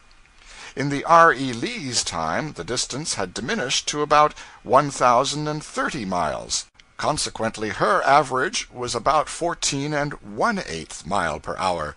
Therefore, the Eclipse's was conspicuously the fastest time that has ever been made. Chapter 17, Cut-offs and Stephen. These dry details are of importance in one particular. They give me an opportunity of introducing one of the Mississippi's oddest peculiarities, that of shortening its length from time to time. If you will throw a long, pliant apple paring over your shoulder, it will pretty fairly shape itself into an average section of the Mississippi, that is, the 900 or 1,000 miles stretching from Cairo, Illinois, southward to New Orleans, the same being wonderfully crooked, with a brief straight bit here and there at wide intervals. The 200-mile stretch from Cairo northward to St. Louis is by no means so crooked, that being a rocky country which the river cannot cut much. The water cuts the alluvial banks of the lower river into deep horseshoe curves, so deep, indeed, that in some places, if you were to get ashore at one extremity of the horseshoe and walk across the neck, half or 3/4 of a mile, you could sit down and rest a couple of hours, while your steamer was coming round the long elbow at a speed of 10 miles an hour, to take you aboard again. When the river is rising fast, some scoundrel whose plantation is back in the country, and therefore of inferior value, has only to watch his chance, cut a little gutter across the narrow neck of land some dark night, and turn the water into it, and in a wonderfully short time a miracle has happened, to wit, the whole Mississippi has taken possession of that little ditch, and placed the countryman's plantation on its bank, quadrupling its value, and that other party's formerly valuable plantation finds itself away out yonder on a big island, and the old watercourse around it will soon shoal up, boats cannot approach within 10 miles of it, and down goes its value to a fourth of its former worth. Watches are kept on those narrow necks at needful times, and if a man happens to be caught cutting a ditch across them, the chances are all against his ever having another opportunity to cut a ditch. Pray observe some of the effects of this ditching business. Once there was a neck opposite Port Hudson, Louisiana, which was only half a mile across in its narrowest place. You could walk across there in 15 minutes, but if you made the journey around the Cape on a raft, you traveled 35 miles to accomplish the same thing. In 1722, the river darted through that neck, deserted its old bed, and thus shortened itself 35 miles. In the same way it shortened itself 25 miles at Black Hawk Point in 1699. Below Red River Landing, Recursi Cut-off was made, 40 or 50 years ago, I think. This shortened the river 28 miles. In our day, if you travel by river from the southernmost of these 3 cut-offs to the northernmost, you go about 70 miles. To do the same thing 176 years ago, one had to go 158 miles. Shortening of 88 miles in that trifling distance. At some forgotten time in the past, cut-offs were made above Vidalia, Louisiana, at Island 92, at Island 84, and at Hales Point. These shortened the river in the aggregate 77 miles. Since my own day on the Mississippi, cut-offs have been made at Hurricane Island, at Island 100, at Napoleon, Arkansas, at Walnut Bend, and at Council Bend. These shortened in the aggregate 67 miles. In my own time, a cut-off was made at American Bend, which shortened the river 10 miles or more. Therefore, the Mississippi between Cairo and New Orleans was 1,215 miles long 176 years ago. It was 1,180 after the cut-off of 1722. It was 1,040 after the American Bend cut-off. It has lost 67 miles since. Consequently, its length is only 973 miles at present. Now, if I wanted to be one of those ponderous scientific people and let on to prove what had occurred in the remote past by what had occurred in a given time in the recent past, or what will occur in the far future by what has occurred in late years, what an opportunity is here! Geology never had such a chance, nor such exact data to argue from. Nor development of species, either. Glacial epochs are great things, but they are vague, vague. Please observe, in the space of 176 years, the lower Mississippi has shortened itself 242 miles. That is an average of a trifle over 1 mile and a third per year. Therefore, any calm person who is not blind or idiotic can see that in the old Oolitic Silurian period, just 1,000,000 years ago next November, the lower Mississippi River was upwards of 1,300,000 miles long, and stuck out over the Gulf of Mexico like a fishing rod. And by the same token, any person can see that 742 years from now, the lower Mississippi will only be 1.75 miles long, and Cairo and New Orleans will have joined their streets together, and be plodding comfortably along under a single mayor and a mutual board of aldermen. There is something fascinating about science. One gets such wholesale returns of conjecture out of such a trifling investment of fact. When the water begins to flow through one of those ditches I have been speaking of, it is time for the people thereabouts to move. The water cleaves the banks away like a knife. By the time the ditch has become 12 or 15 feet wide, the calamity is as good as accomplished, for no power on earth can stop it now. When the width has reached 100 yards, the banks begin to peel off in slices half an acre wide. The current flowing around the bend traveled formerly only 5 miles an hour. Now it is tremendously increased by the shortening of the distance. I was on board the first boat that tried to go through the cut-off at American Bend, but we did not get through. It was toward midnight, and a wild night it was, thunder, lightning, and torrents of rain. It was estimated that the current in the cut-off was making about 15 or 20 miles an hour. 12 or 13 was the best our boat could do, even in tolerably slack water, therefore perhaps we were foolish to try the cut-off. However, Mr. Brown was ambitious, and he kept on trying. The eddy running up the bank under the point was about as swift as the current out in the middle, so we would go flying up the shore like a lightning express train, get on a big head of steam, and stand by for a surge when we struck the current that was whirling by the point. But all our preparations were useless. The instant the current hit us, it spun us around like a top. The water deluged the forecastle, and the boat careened so far over that one could hardly keep his feet. The next instant we were away down the river, clawing with might and main to keep out of the woods. We tried the experiment 4 times. I stood on the forecastle companionway to see. It was astonishing to observe how suddenly the boat would spin around and turn tail the moment she emerged from the eddy and the current struck her nose. The sounding concussion and the quivering would have been about the same if she had come full steam against a sandbank. Under the lightning flashes one could see the plantation cabins and the goodly acres tumble into the river, and the crash they made was not a bad effort at thunder.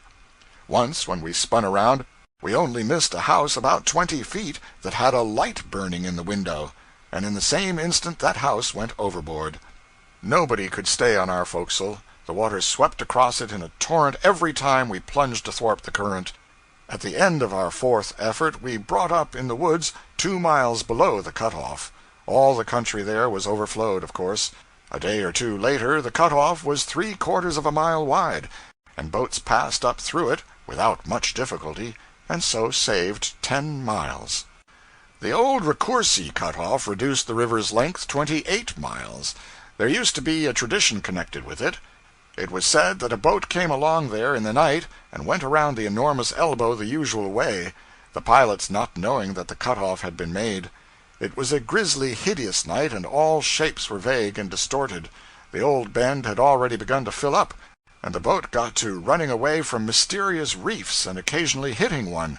The perplexed pilots fell to swearing, and finally uttered the entirely unnecessary wish that they might never get out of that place.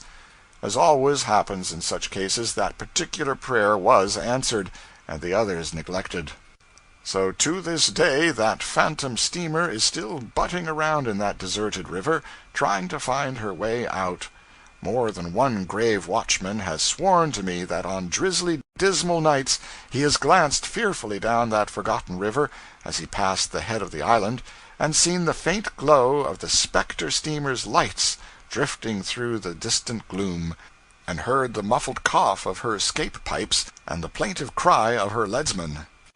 In the absence of further statistics, I beg to close this chapter with one more reminiscence of Stephen. Most of the captains and pilots held Stephen's note for borrowed sums, ranging from $250 upward. Stephen never paid one of these notes, but he was very prompt and very zealous about renewing them every 12 months. Of course, there came a time, at last, when Stephen could no longer borrow of his ancient creditors, so he was obliged to lie in wait for new men who did not know him. Such a victim was good-hearted, simple-natured young Yates. I use a fictitious name, but the real name began, as this one does, with a Y. Young Yates graduated as a pilot, got a berth, and when the month was ended and he stepped up to the clerk's office and received his $250 in crisp new bills, Stephen was there. His silvery tongue began to wag, and in a very little while Yates' $250 had changed hands. The fact was soon known at pilots' headquarters, and the amusement and satisfaction of the old creditors were large and generous. But innocent Yates never suspected that Stephen's promise to pay promptly at the end of the week was a worthless one. Yates called for his money at the stipulated time. Stephen sweetened him up and put him off a week. He called then, according to agreement, and came away sugar-coated again, but suffering under another postponement. So the thing went on. Yates haunted Stephen week after week to no purpose, and at last gave it up. And then, straightway, Stephen began to haunt Yates. Wherever Yates appeared, there was the inevitable Stephen, and not only there, but beaming with affection and gushing with apologies for not being able to pay. By and by, whenever poor Yates saw him coming, he would turn and fly, and drag his company with him, if he had company. But it was of no use. His debtor would run him down and corner him. Panting and red-faced, Stephen would come, with outstretched hands and eager eyes, invade the conversation, shake both of Yates' arms loose in their sockets, and begin. My, what a race I've had! I saw you didn't see me, and so I clapped on all steam for fear I'd miss you entirely. And here you are. There, just stand so, and let me look at you. Just the same old noble countenance. To Yates' friend, Just look at him. Look at him. Ain't it just good to look at him? Ain't it now? Ain't he just a picture? Some call him a picture. I call him a panorama. That's what he is, an entire panorama. And now I'm reminded how I do wish I could have seen you an hour earlier. For 24 hours I've been saving up that $250 for you, been looking for you everywhere. I waited at the Planters from 6 yesterday evening till 2 o'clock this morning without rest or food. My wife says, "Where have you been all night?" I said, "This debt lies heavy on my mind." She says, "In all my days I never saw a man take a debt to heart the way you do." I said, "It's my nature. How can I change it?" She says, "Well, do go to bed and get some rest." I said, "Not till that poor noble young man has got his money." So I sat up all night, and this morning out I shot, and the first man I struck told me you had shipped on the Grand Turk and gone to New Orleans. Well, sir, I had to lean up against a building and cry. So help me goodness, I couldn't help it. The man that owned the place come out cleaning up with a rag, and said he didn't like to have people cry against his building. And then it seemed to me that the whole world had turned against me, and it wasn't any use to live any more. And coming along an hour ago, suffering no man knows what agony, I met Jim Wilson and paid him the $250 on account. And to think that here you are now, and I haven't got a cent. But as sure as I am standing here on this ground, on this particular brick, there, I've scratched a mark on the brick to remember it by. I'll borrow that money and pay it over to you at 12 o'clock sharp tomorrow. Now, stand so. Let me look at you just once more. And so on. Yates's life became a burden to him. He could not escape his debtor, and his debtor's awful sufferings on account of not being able to pay. He dreaded to show himself in the street, lest he should find Stephen lying in wait for him at the corner. Bogart's billiard saloon was a great resort for pilots in those days. They met there about as much to exchange river news as to play. One morning Yates was there. Stephen was there too, but kept out of sight. But by and by, when about all the pilots had arrived who were in town, Stephen suddenly appeared in the midst and rushed for Yates as for a long-lost brother. "Oh, I am so glad to see you! Oh, my soul, the sight of you is such comfort to my eyes! Gentlemen, I owe all of you money. Among you I owe probably $40,000. I want to pay it. I intend to pay it, every last cent of it. You all know, without my telling you, what sorrow it has cost me to remain so long under such deep obligations to such patient and generous friends. But the sharpest pang I suffer, by far the sharpest, is from the debt I owe to this noble young man here. And I have come to this place this morning especially to make the announcement that I have at last found a method whereby I can pay off all my debts.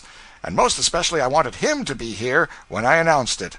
Yes, my faithful friend, my benefactor, I've found the method. I've found the method to pay off all my debts, and you'll get your money." Hope dawned in Yates's eye. Then Stephen, beaming benignantly, and placing his hand upon Yates's head, added, "I am going to pay them off in alphabetical order." Then he turned and disappeared. The full significance of Stephen's method did not dawn upon the perplexed and musing crowd for some 2 minutes. Then Yates murmured with a sigh, "Well, the wise stand a gaudy chance. He won't get any further than the seas in this world, and I reckon that after a good deal of eternity has wasted away in the next one, I'll still be referred to up there as that poor ragged pilot that came here from St. Louis in the early days." Chapter 18. I Take a Few Extra Lessons. During the 2 or 2.5 years of my apprenticeship, I served under many pilots, and had experience of many kinds of steamboatmen and many varieties of steamboats. For it was not always convenient for Mr. Bixby to have me with him, and in such cases he sent me with somebody else. I am to this day profiting somewhat by that experience, for in that brief, sharp schooling I got personally and familiarly acquainted with about all the different types of human nature that are to be found in fiction, biography, or history. The fact is daily borne in upon me that the average shore employment requires as much as 40 years to equip a man with this sort of an education. When I say I am still profiting by this thing, I do not mean that it has constituted me a judge of men. No, it has not done that, for judges of men are born, not made. My profit is various in kind and degree. But the feature of it, which I value most, is the zest which that early experience has given to my later reading. When I find a well-drawn character in fiction or biography, I generally take a warm personal interest in him, for the reason that I have known him before, met him on the river. The figure that comes before me oftenest, out of the shadows of that vanished time, is that of Brown, of the steamer Pennsylvania, the man referred to in a former chapter, whose memory was so good and tiresome. He was a middle-aged, long, slim, bony, smooth-shaven, horse-faced, ignorant, stingy, malicious, snarling, fault-hunting, mote-magnifying tyrant. I early got the habit of coming on watch with dread at my heart. No matter how good a time I might have been having with the off watch below, and no matter how high my spirits might be when I started aloft, my soul became lead in my body the moment I approached the pilot house. I still remember the first time I ever entered the presence of that man. The boat had backed out from St. Louis and was straightening down. I ascended to the pilot house in high feather, and very proud to be semi-officially a member of the executive family of so fast and famous a boat. Brown was at the wheel. I paused in the middle of the room, all fixed to make my bow, but Brown did not look around. I thought he took a furtive glance at me out of the corner of his eye, but as not even this notice was repeated, I judged I had been mistaken. By this time he was picking his way among some dangerous breaks abreast the wood yards. Therefore it would not be proper to interrupt him, so I stepped softly to the high bench and took a seat. There was a silence for 10 minutes, then my new boss turned and inspected me deliberately and painstakingly from head to heel for about, as it seemed to me, a quarter of an hour. After which he removed his countenance, and I saw it no more for some seconds. Then it came around once more, and this question greeted me: "Are you Horace Bixby's cub?" "Yes, sir." After this, there was a pause and another inspection. Then, "What's your name?" I told him. He repeated it after me. It was probably the only thing he ever forgot. For although I was with him many months, he never addressed himself to me in any other way than "Here!" and then his command followed. "Where was you born?" "In Florida, Missouri." A pause, then, "Dern sight better stayed there." by means of a dozen or so of pretty direct questions, he pumped my family history out of me. The leads were going now in the first crossing. This interrupted the inquest. When the leads had been laid in, he resumed: "How long have you been on the river?" I told him. After a pause: "Where'd you get them shoes?" I gave him the information. "Hold up your foot." I did so. He stepped back, examined the shoe minutely and contemptuously, scratching his head thoughtfully, tilting his high sugar-loaf hat well forward to facilitate the operation, then ejaculated, "Well, I'll be dod-derned," and returned to his wheel. What occasion there was to be dod-derned about it is a thing which is still as much of a mystery to me now as it was then. It must have been all of 15 minutes. 15 minutes of dull, homesick silence, before that long horse face swung round upon me again, and then what a change! It was as red as fire, and every muscle in it was working. Now came this shriek: "Here! You going to sit there all day?" I lit in the middle of the floor, shot there by the electric suddenness of the surprise. As soon as I could get my voice, I said, apologetically: "I have had no orders, sir." "You've had no orders? My, what a fine bird we are! We must have orders. Our father was a gentleman, owned slaves, and we've been to school. Yes, we are gentlemen, too, and got to have orders. Orders, is it? Orders is what you want? Dod-dern my skin, I'll learn you to swell yourself up and blow around here about your dod-derned orders. Gway from the wheel." I had approached it without knowing it. I moved back a step or two, and stood as in a dream, all my senses stupefied by this frantic assault. "What are you standing there for? Take that ice pitcher down to the Texas tender come. Move along, and don't you be all day about it." The moment I got back to the pilot house, Brown said: "Here, what was you doing down there all this time?"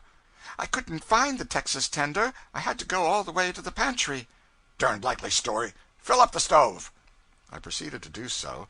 He watched me like a cat. Presently he shouted: "Put down that shovel! Deadest numbskull I ever saw. Ain't even got sense enough to load up a stove." All through the watch this sort of thing went on. Yes, the subsequent watches were much like it, during a stretch of months. As I have said, I soon got the habit of coming on duty with dread. The moment I was in the presence, even in the darkest night, I could feel those yellow eyes upon me, and knew their owner was watching for a pretext to spit out some venom on me. Preliminarily he would say, "Here, take the wheel." 2 minutes later: "Where in the nation you going to? Pull her down! Pull her down!" After another moment: "Say, you going to hold her all day? Let her go. Meet her. Meet her." Then he would jump from the bench, snatch the wheel from me, and meter himself, pouring out wrath upon me all the time. George Ritchie was the other pilot's cub. He was having good times now, for his boss, George Ealer, was as kind-hearted as Brown wasn't. Ritchie had steeled for Brown the season before. Consequently, he knew exactly how to entertain himself and plague me, all by the one operation. Whenever I took the wheel for a moment on Ealer's watch, Ritchie would sit back on the bench and play Brown, with continual ejaculations of, "Snatch her! Snatch her! Darndest mudcat I ever saw! Here, where are you going now? Going to run over that snag? Pull her down! Don't you hear me? Pull her down! There she goes, just as I expected. I told you not to cramp that reef. Away from the wheel!" So I always had a rough time of it, no matter whose watch it was. And sometimes it seemed to me that Ritchie's good-natured badgering was pretty nearly as aggravating as Brown's dead-earnest nagging. I often wanted to kill Brown, but this would not answer. A cub had to take everything his boss gave, in the way of vigorous comment and criticism, and we all believed that there was a United States law making it a penitentiary offense to strike or threaten a pilot who was on duty. However, I could imagine myself killing Brown. There was no law against that, and that was the thing I used always to do the moment I was abed. Instead of going over my river in my mind, as was my duty, I threw business aside for pleasure, and killed Brown. I killed Brown every night for months, not in old, stale, commonplace ways, but in new and picturesque ways that were sometimes surprising for freshness of design and ghastliness of situation and environment. Brown was always watching for a pretext to find fault, and if he could find no plausible pretext, he would invent one.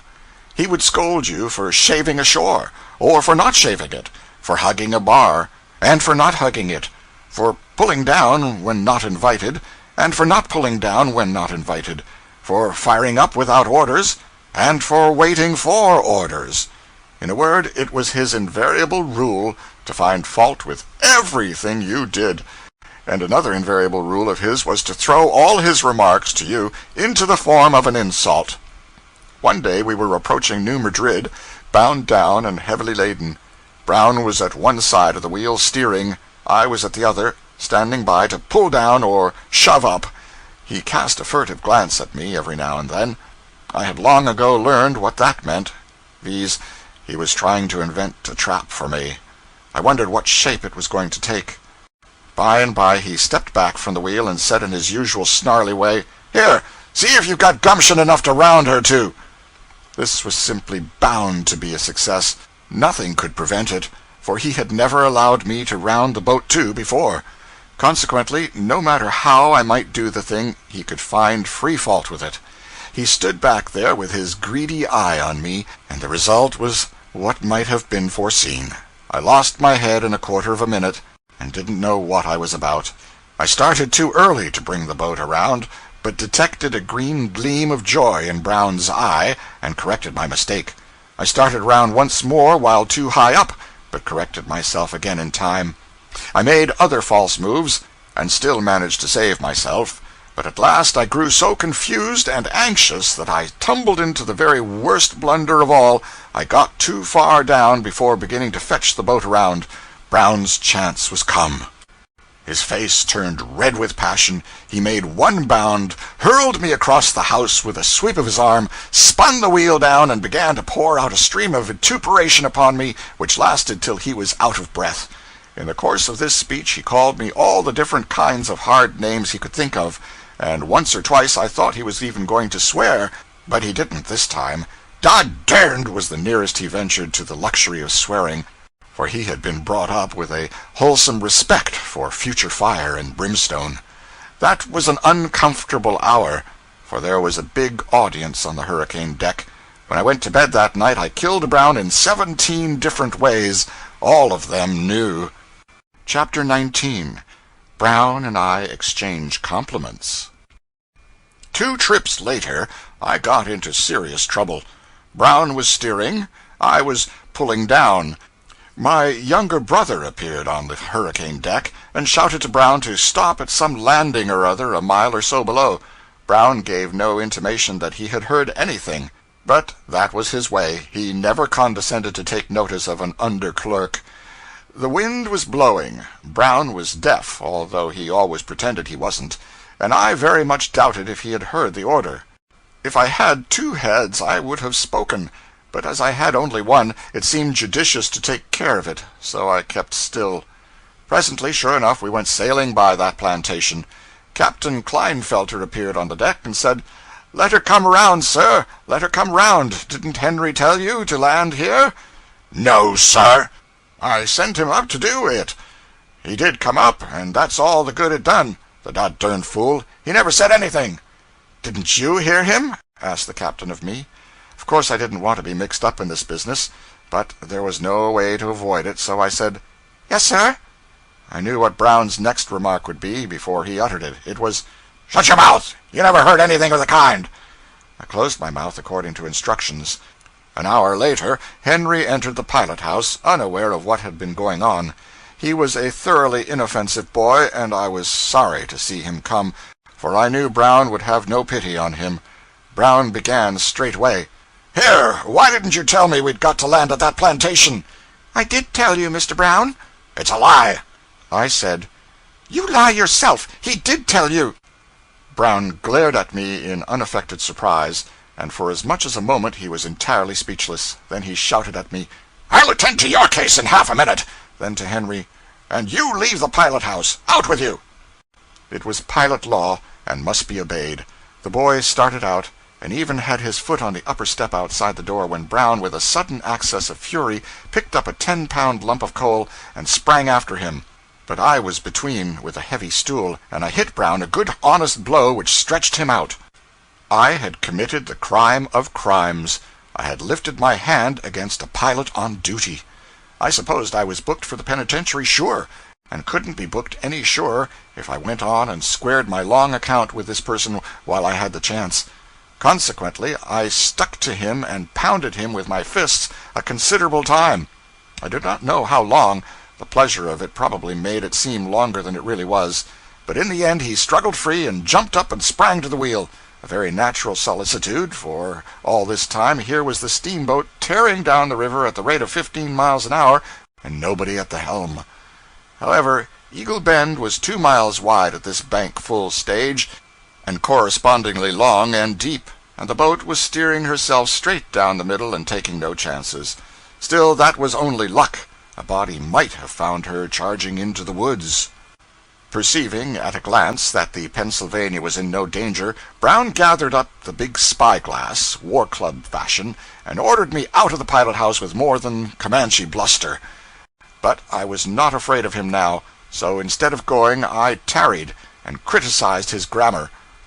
I reformed his ferocious speeches for him, and put them into good English, calling his attention to the advantage of pure English over the bastard dialect of the Pennsylvania collieries whence he was extracted. He could have done his part to admiration in a crossfire of mere vituperation, of course, but he was not equipped for this species of controversy. So he presently laid aside his glass and took the wheel, muttering and shaking his head, and I retired to the bench. The racket had brought everybody to the hurricane deck, and I trembled when I saw the old captain looking up from the midst of the crowd. I said to myself, "Now I am done for." For although, as a rule, he was so fatherly and indulgent toward the boat's family, and so patient of minor shortcomings, he could be stern enough when the fault was worth it. I tried to imagine what he would do to a cub pilot who had been guilty of such a crime as mine, committed on a boat guard deep with costly freight and alive with passengers. Our watch was nearly ended. I thought I would go and hide somewhere till I got a chance to slide ashore. So I slipped out of the pilot-house and down the steps and around to the Texas door, and was in the act of gliding within when the captain confronted me. I dropped my head, and he stood over me in silence a moment or two. Then he said impressively, "Follow me." I dropped into his wake. He led the way to his parlor in the forward end of the Texas. We were alone now. He closed the after door, then moved slowly to the forward one and closed that. He sat down. I stood before him. He looked at me some little time, then said, "So, you have been fighting Mr. Brown?" I answered meekly, "Yes, sir." Do you know that that is a very serious matter? Yes, sir. Are you aware that this boat was plowing down the river fully 5 minutes with no one at the wheel? Yes, sir. Did you strike him first? Yes, sir. What with? A stool, sir. Hard? Middling, sir. Did it knock him down? He fell, sir. Did you follow it up? Did you do anything further? Yes, sir. What did you do? Pounded him, sir. Pounded him? Yes, sir. Did you pound him much? That is, severely? One might call it that, sir, maybe. I'm deuced glad of it. Harkee, never mention that I said that. You have been guilty of a great crime, and don't you ever be guilty of it again on this boat. But lay for him ashore. Give him a good sound thrashing, do you hear? I'll pay the expense. Now go, and mind you, not a word of this to anybody. Clear out with you. You've been guilty of a great crime, you whelp. I slid out, happy with the sense of a close shave and a mighty deliverance, and I heard him laughing to himself and slapping his fat thighs after I had closed his door. When Brown came off watch, he went straight to the captain, who was talking with some passengers on the boiler deck, and demanded that I be put ashore in New Orleans, and added, "I'll never turn a wheel on this boat again while that club stays." The captain said, "But he needn't go round when you are on watch, Mr. Brown." "I won't even stay on the same boat with him. One of us has got to go ashore." "Very well," said the captain. "Let it be yourself," and resumed his talk with the passengers. During the brief remainder of the trip, I knew how an emancipated slave feels, for I was an emancipated slave myself. While we lay at landings, I listened to George Ealer's flute, or to his readings from his two Bibles, that is to say, Goldsmith and Shakespeare. Or I played chess with him, and would have beaten him sometimes, only he always took back his last move and ran the game out differently. Chapter 20. A Catastrophe. We lay 3 days in New Orleans, but the captain did not succeed in finding another pilot, so he proposed that I should stand a daylight watch and leave the night watches to George Ealer. But I was afraid.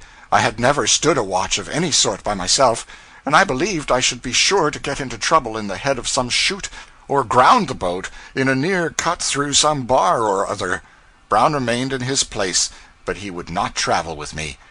So the captain gave me an order on the captain of the A.T. Lacey for a passage to St. Louis, and said he would find a new pilot there, and my steersman's berth could then be resumed.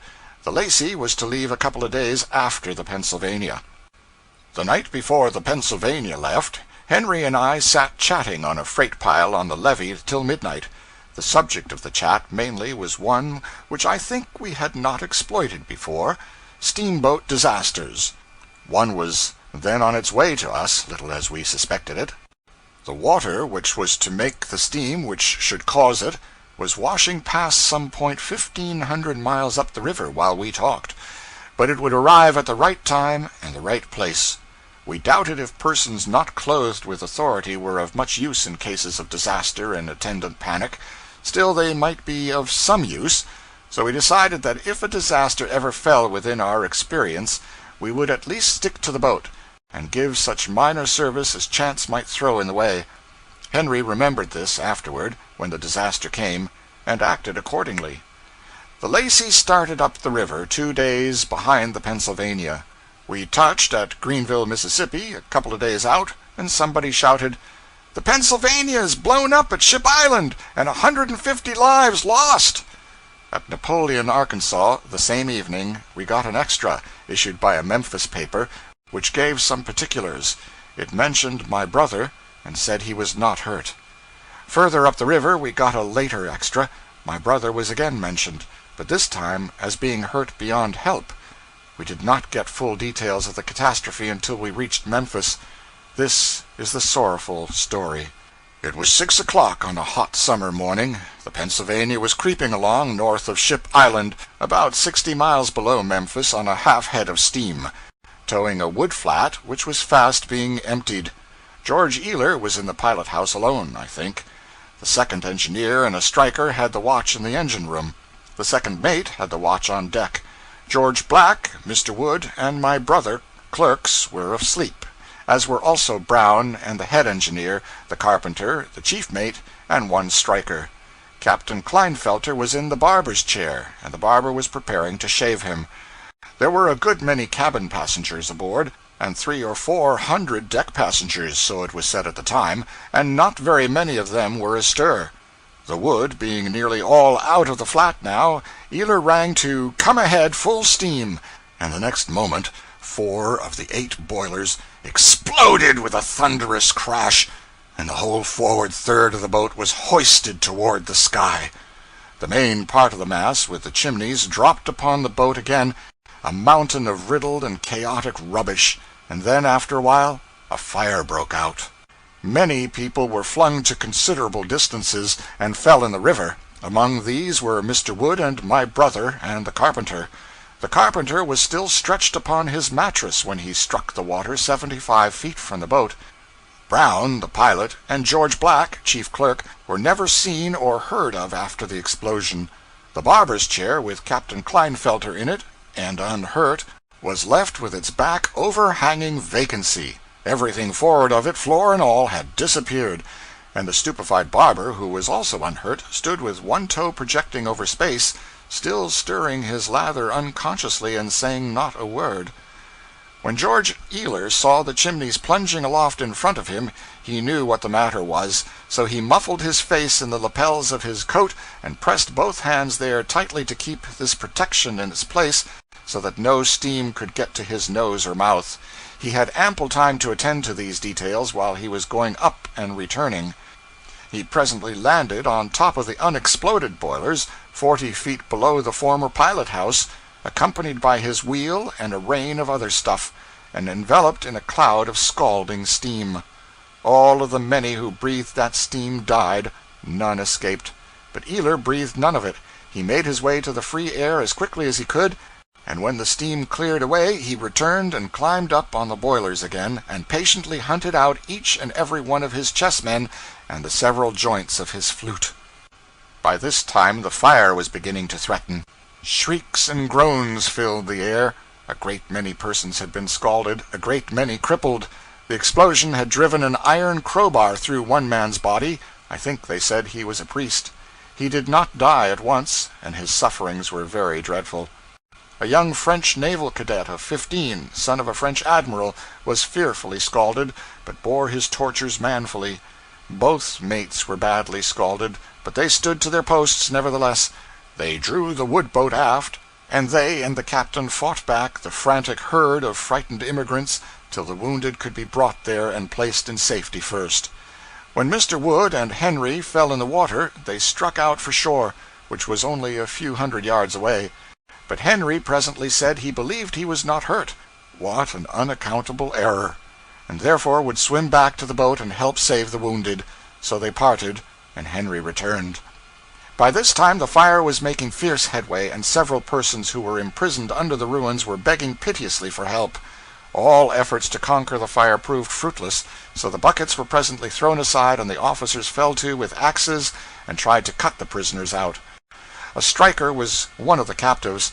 He said he was not injured, but could not free himself, and when he saw that the fire was likely to drive away the workers, he begged that someone would shoot him, and thus save him from the more dreadful death. The fire did drive the axemen away, and they had to listen, helpless, to this poor fellow's supplications till the flames ended his miseries. The fire drove all into the wood flat that could be accommodated there. It was cut adrift then, and it and the burning steamer floated down the river toward Ship Island. They moored the flat at the head of the island, and there, unsheltered from the blazing sun, the half-naked occupants had to remain without food or stimulants or help for their hurts during the rest of the day. A steamer came along, finally, and carried the unfortunates to Memphis, and there the most lavish assistance was at once forthcoming. By this time Henry was insensible. The physicians examined his injuries and saw that they were fatal, and naturally turned their main attention to patients who could be saved. 40 of the wounded were placed upon pallets on the floor of a great public hall, and among these was Henry. There the ladies of Memphis came every day with flowers, fruits, and dainties and delicacies of all kinds, and there they remained and nursed the wounded. All the physicians stood watches there, and all the medical students, and the rest of the town furnished money, or whatever else was wanted. And Memphis knew how to do all these things well, for many a disaster like the Pennsylvania's had happened near her doors, and she was experienced, above all other cities on the river, in the gracious office of the Good Samaritan. The sight I saw when I entered that large hall was new and strange to me. 2 long rows of prostrate forms, more than 40 in all, and every face and head a shapeless wad of loose raw cotton. It was a gruesome spectacle. I watched there 6 days and nights, and a very melancholy experience it was. There was one daily incident which was peculiarly depressing. This was the removal of the doomed to a chamber apart. It was done in order that the morale of the other patients might not be injuriously affected by seeing one of their number in the death agony. The fated one was always carried out with as little stir as possible, and the stretcher was always hidden from sight by a wall of assistants. But no matter, everybody knew what that cluster of bent forms with its muffled step and its slow movement meant, and all eyes watched it wistfully, and a shudder went abreast of it, like a wave. I saw many poor fellows removed to the death-room, and saw them no more afterward. But I saw our chief mate carried thither more than once. His hurts were frightful, especially his scalds. He was clothed in linseed oil and raw cotton to his waist, and resembled nothing human.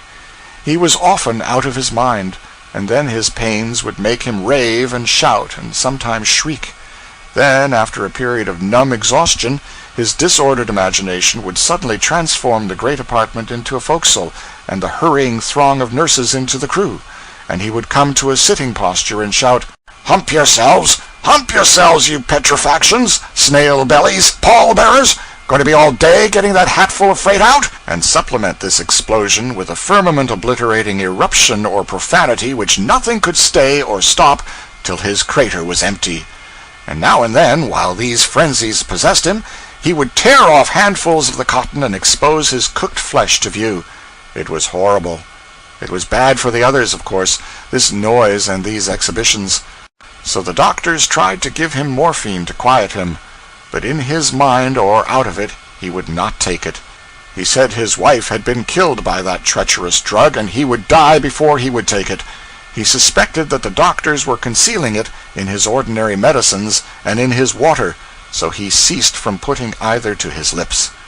Once, when he had been without water during 2 sweltering days, he took the dipper in his hand, and the sight of the limpid fluid and the misery of his thirst tempted him almost beyond his strength. But he mastered himself and threw it away, and after that he allowed no more to be brought near him. 3 times I saw him carried to the death-room, insensible and supposed to be dying, but each time he revived, cursed his attendants, and demanded to be taken back. He lived to be mate of a steamboat again. But he was the only one who went to the death-room and returned alive. Dr. Peyton, a principal physician, and rich in all the attributes that go to constitute high and flawless character, did all that educated judgment and trained skill could do for Henry, but as the newspapers had said in the beginning, his hurts were past help. On the evening of the 6th day his wandering mind busied itself with matters far away, and his nerveless fingers picked at his coverlet. His hour had struck. We bore him to the death-room, poor boy. Chapter 21. A section in my biography. In due course I got my license. I was a pilot now, full-fledged. I dropped into casual employments, no misfortunes resulting. Intermittent work gave place to steady and protracted engagements. Time drifted smoothly and prosperously on, and I supposed and hoped that I was going to follow the river the rest of my days and die at the wheel when my mission was ended. But by and by the war came. Commerce was suspended. My occupation was gone. I had to seek another livelihood, so I became a silver miner in Nevada. Next, a newspaper reporter. Next, a gold miner in California. Next, a reporter in San Francisco. Next, a special correspondent in the Sandwich Islands. Next, a roving correspondent in Europe and the East. Next, an instructional torch-bearer on the lecture platform. And finally I became a scribbler of books and an immovable fixture among the other rocks of New England. In so few words have I disposed of the 21 slow-drifting years that have come and gone since I last looked from the windows of a pilot-house. Let us resume now. Chapter 22. I return to my muttons. After 21 years' absence, I felt a very strong desire to see the river again, and the steamboats, and such of the boys as might be left. So I resolved to go out there. I enlisted a poet for company, and a stenographer to take him down, and started westward about the middle of April. As I proposed to make notes with a view to printing, I took some thought as to methods of procedure. I reflected that if I were recognized on the river, I should not be as free to go and come, talk, inquire, and spy around as I should be if unknown. I remembered that it was the custom of steamboat-men in the old times to load up the confiding stranger with the most picturesque and admirable lies, and put the sophisticated friend off with dull and ineffectual facts. So I concluded that from a business point of view it would be an advantage to disguise our party with fictitious names. The idea was certainly good, but it bred infinite bother. For although Smith, Jones, and Johnson are easy names to remember when there is no occasion to remember them, it is next to impossible to recollect them when they are wanted. How do criminals manage to keep a brand-new alias in mind? This is a great mystery. I was innocent, and yet was seldom able to lay my hand on my new name when it was needed, and it seemed to me that if I had had a crime on my conscience to further confuse me, I could never have kept the name by me at all. We left per Pennsylvania Railroad at 8 a.m., April 18. Evening. Speaking of dress, grace and picturesqueness drop gradually out of it as one travels away from New York. I find that among my notes. It makes no difference which direction you take, the fact remains the same, whether you move north, south, east, or west, no matter. You can get up in the morning and guess how far you have come by noting what degree of grace and picturesqueness is by that time lacking in the costumes of the new passengers. I do not mean of the women alone, but of both sexes. It may be that carriage is at the bottom of this thing, and I think it is, for there are plenty of ladies and gentlemen in the provincial cities whose garments are all made by the best tailors and dressmakers of New York. Yet this has no perceptible effect upon the grand fact. The educated eye never mistakes those people for New Yorkers. No, there is a godless grace, and snap, and style about a born and bred New Yorker, which mere clothing cannot affect. April 19. This morning struck into the region of full goatees, sometimes accompanied by a mustache, but only occasionally. It was odd to come upon this thick crop of an obsolete and uncomely fashion. It was like running suddenly across a forgotten acquaintance whom you had supposed dead for a generation. The goatee extends over a wide extent of country, and is accompanied by an iron-clad belief in Adam and the biblical history of creation, which has not suffered from the assaults of the scientists. Afternoon. At the railway stations, the loafers carry both hands in their breeches pockets. It was observable heretofore that one hand was sometimes out of doors. Here, never. This is an important fact in geography.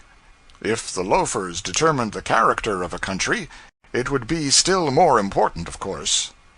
Heretofore, all along, the station loafer has been often observed to scratch one shin with the other foot. Here these remains of activity are wanting. This was an ominous look. By and by we entered the tobacco-chewing region. 50 years ago the tobacco-chewing region covered the Union. It is greatly restricted now. Next, boots began to appear. Not in strong force, however. Later, away down the Mississippi, they became the rule. They disappeared from other sections of the Union with the mud. No doubt they will disappear from the river villages also when proper pavements come in. We reached St. Louis at 10 o'clock at night. At the counter of the hotel I tendered a hurriedly invented fictitious name with a miserable attempt at careless ease. The clerk paused and inspected me in the compassionate way in which one inspects a respectable person who is found in doubtful circumstances. Then he said, "It's all right. I know what sort of a room you want. Used to clerk at the St. James in New York." An unpromising beginning for a fraudulent career. We started to the supper-room, and met two other men whom I had known elsewhere. How odd and unfair it is! Wicked impostors go around lecturing under my nom de guerre, and nobody suspects them. But when an honest man attempts an imposture, he is exposed at once. One thing seemed plain. We must start down the river the next day, if people who could not be deceived were going to crop up at this rate, an unpalatable disappointment, for we had hoped to have a week in St. Louis. The Southern was a good hotel, and we could have had a comfortable time there. It is large and well conducted, and its decorations do not make one cry, as do those of the vast Palmer House in Chicago.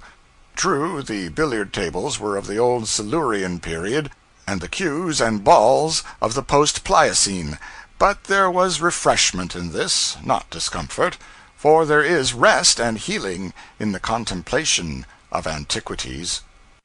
The most notable absence observable in the billiard-room was the absence of the riverman. If he was there, he had taken in his sign. He was in disguise. I saw there none of the swell airs and graces and ostentatious displays of money and pompous squanderings of it which used to distinguish the steamboat crowd from the dry land crowd in the bygone days, in the thronged billiard-rooms of St. Louis. In those times the principal saloons were always populous with rivermen. Given 50 players present, 30 or 35 were likely to be from the river. But I suspected that the ranks were thin now, and the steamboat men no longer an aristocracy. In my time they used to call the barkeep Bill or Joe or Tom, and slap him on the shoulder. I watched for that, but none of these people did it. Manifestly a glory that once was had dissolved and vanished away in these 21 years. When I went up to my room, I found there the young man called Rogers, crying. Rogers was not his name, neither was Jones, Brown, Dexter, Ferguson, Bascom, nor Thompson, but he answered to either of these that a body found handy in an emergency, or to any other name, in fact, if he perceived that you meant him. He said, "What is a person to do here when he wants a drink of water? Drink this slush?" "Can't you drink it?" "I could if I had some other water to wash it with." Here was a thing which had not changed. A score of years had not affected this water's mulatto complexion in the least. A score of centuries would succeed no better, perhaps. It comes out of the turbulent, bank-caving Missouri, and every tumblerful of it holds nearly an acre of land in solution. I got this fact from the bishop of the diocese. If you will let your glass stand half an hour, you can separate the land from the water as easy as Genesis. And then you will find them both good, the one good to eat, the other good to drink. The land is very nourishing, the water is thoroughly wholesome. The one appeases hunger, the other thirst. But the natives do not take them separately, but together, as nature mixed them. When they find an inch of mud in the bottom of a glass, they stir it up, and then take the draught as they would gruel. It is difficult for a stranger to get used to this batter, but once used to it, he will prefer it to water. This is really the case. It is good for steamboating and good to drink, but it is worthless for all other purposes, except baptizing. Next morning we drove around town in the rain. The city seemed but little changed. It was greatly changed, but it did not seem so, because in St. Louis, as in London and Pittsburgh, you can't persuade a new thing to look new. The coal smoke turns it into an antiquity the moment you take your hand off it.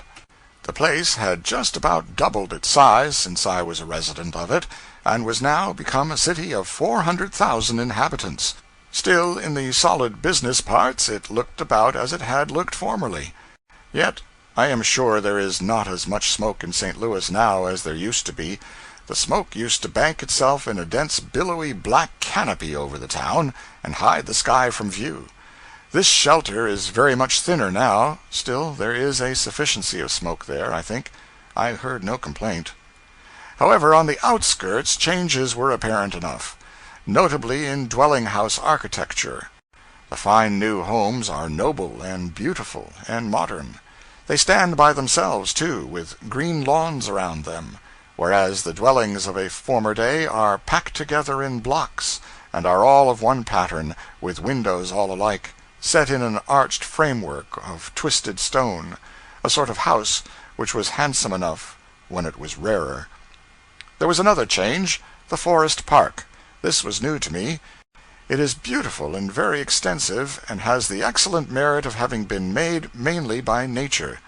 There are other parks, and fine ones, notably Tower Grove and the Botanical Gardens, for St. Louis interested herself in such improvements at an earlier day than did the most of our cities.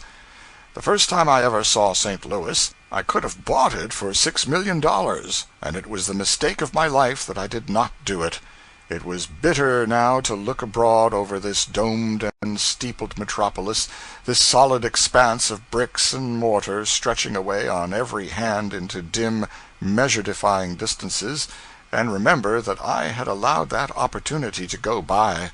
Why I should have allowed it to go by seems, of course, foolish and inexplicable today, at a first glance, yet there were reasons at the time to justify this course.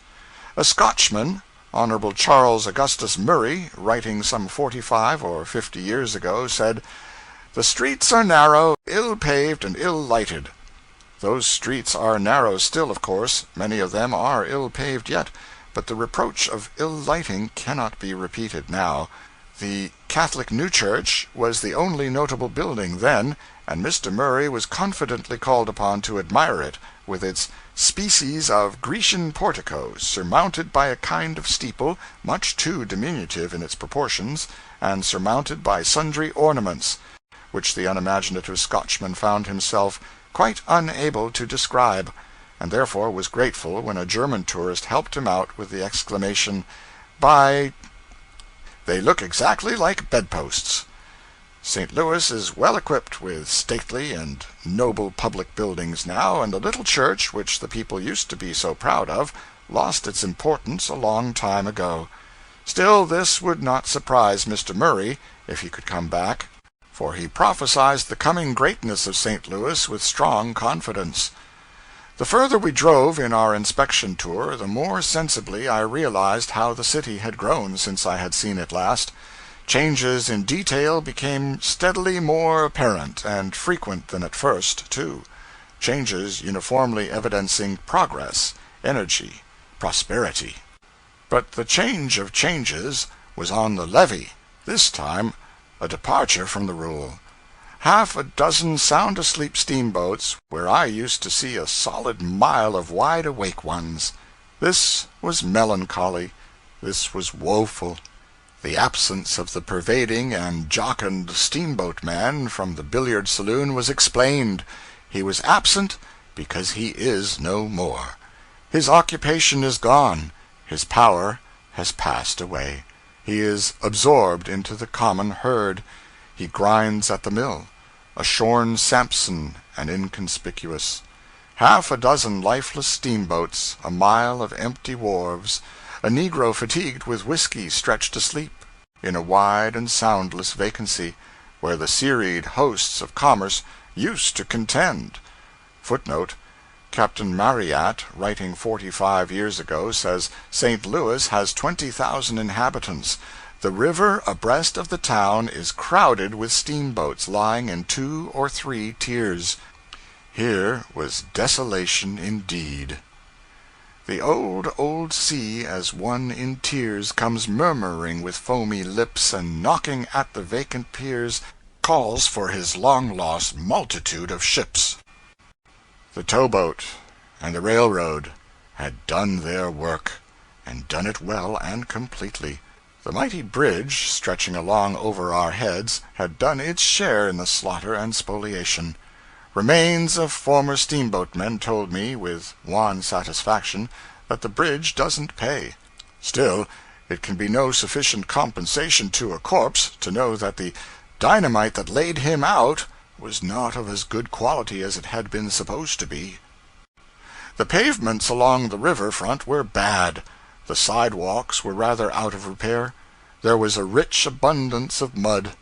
All this was familiar and satisfying, but the ancient armies of drays and struggling throngs of men and mountains of freight were gone, and Sabbath reigned in their stead. The immemorial mile of cheap foul doggeries remained, but business was dull with them. The multitudes of poison-swilling Irishmen had departed, and in their places were a few scattering handfuls of ragged negroes, some drinking, some drunk, some nodding, others asleep. St. Louis is a great and prosperous and advancing city, but the river edge of it seems dead past resurrection. Mississippi steamboating was born about 1812. At the end of 30 years it had grown to mighty proportions, and in less than 30 more it was dead.